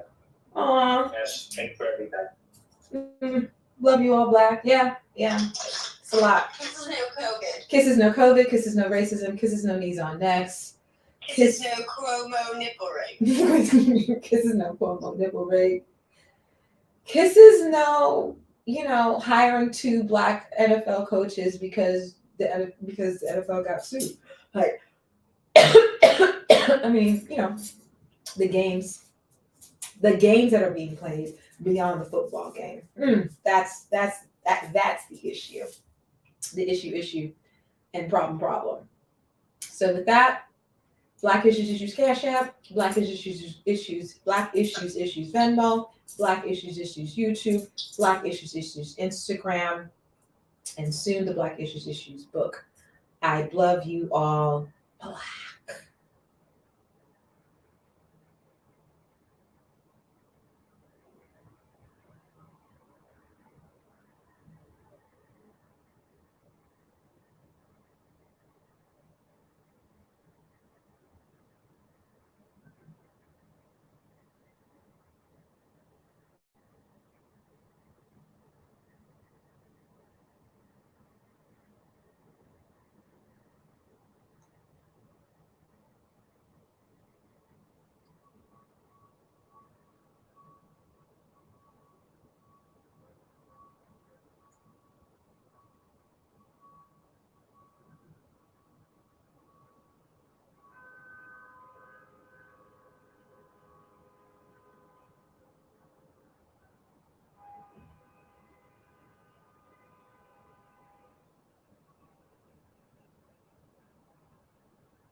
Oh, well.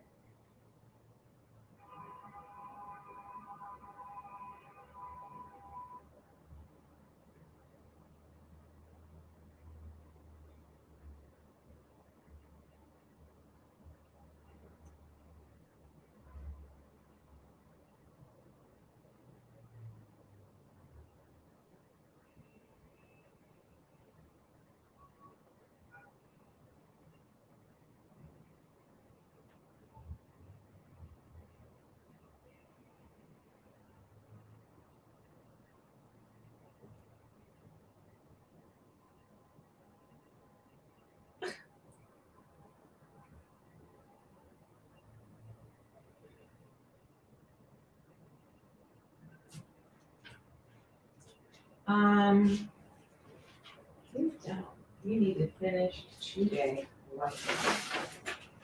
But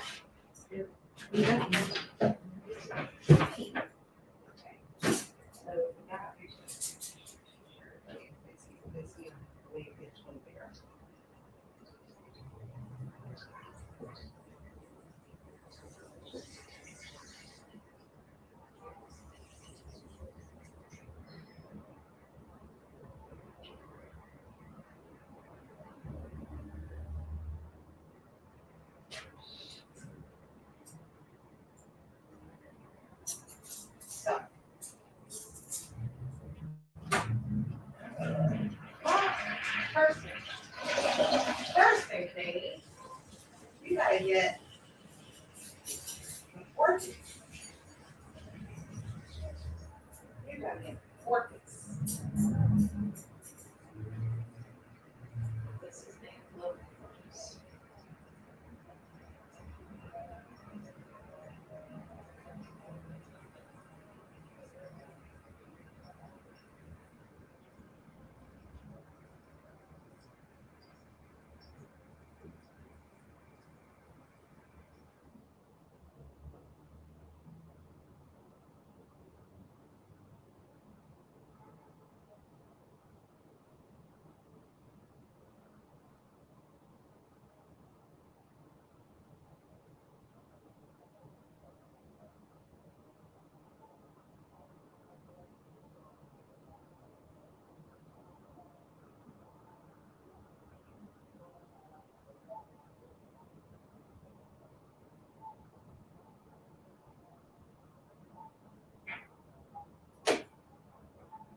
So here's what I'm thinking. Here's what I'm thinking. The monstera needs to go there. It's not happy. Okay? It's not happy. The monstera needs to go there. You need to do one right there. Why not? Just do it. One right there. One right there. And one right there. Huh. Huh. That'll make me happy. I love you all black.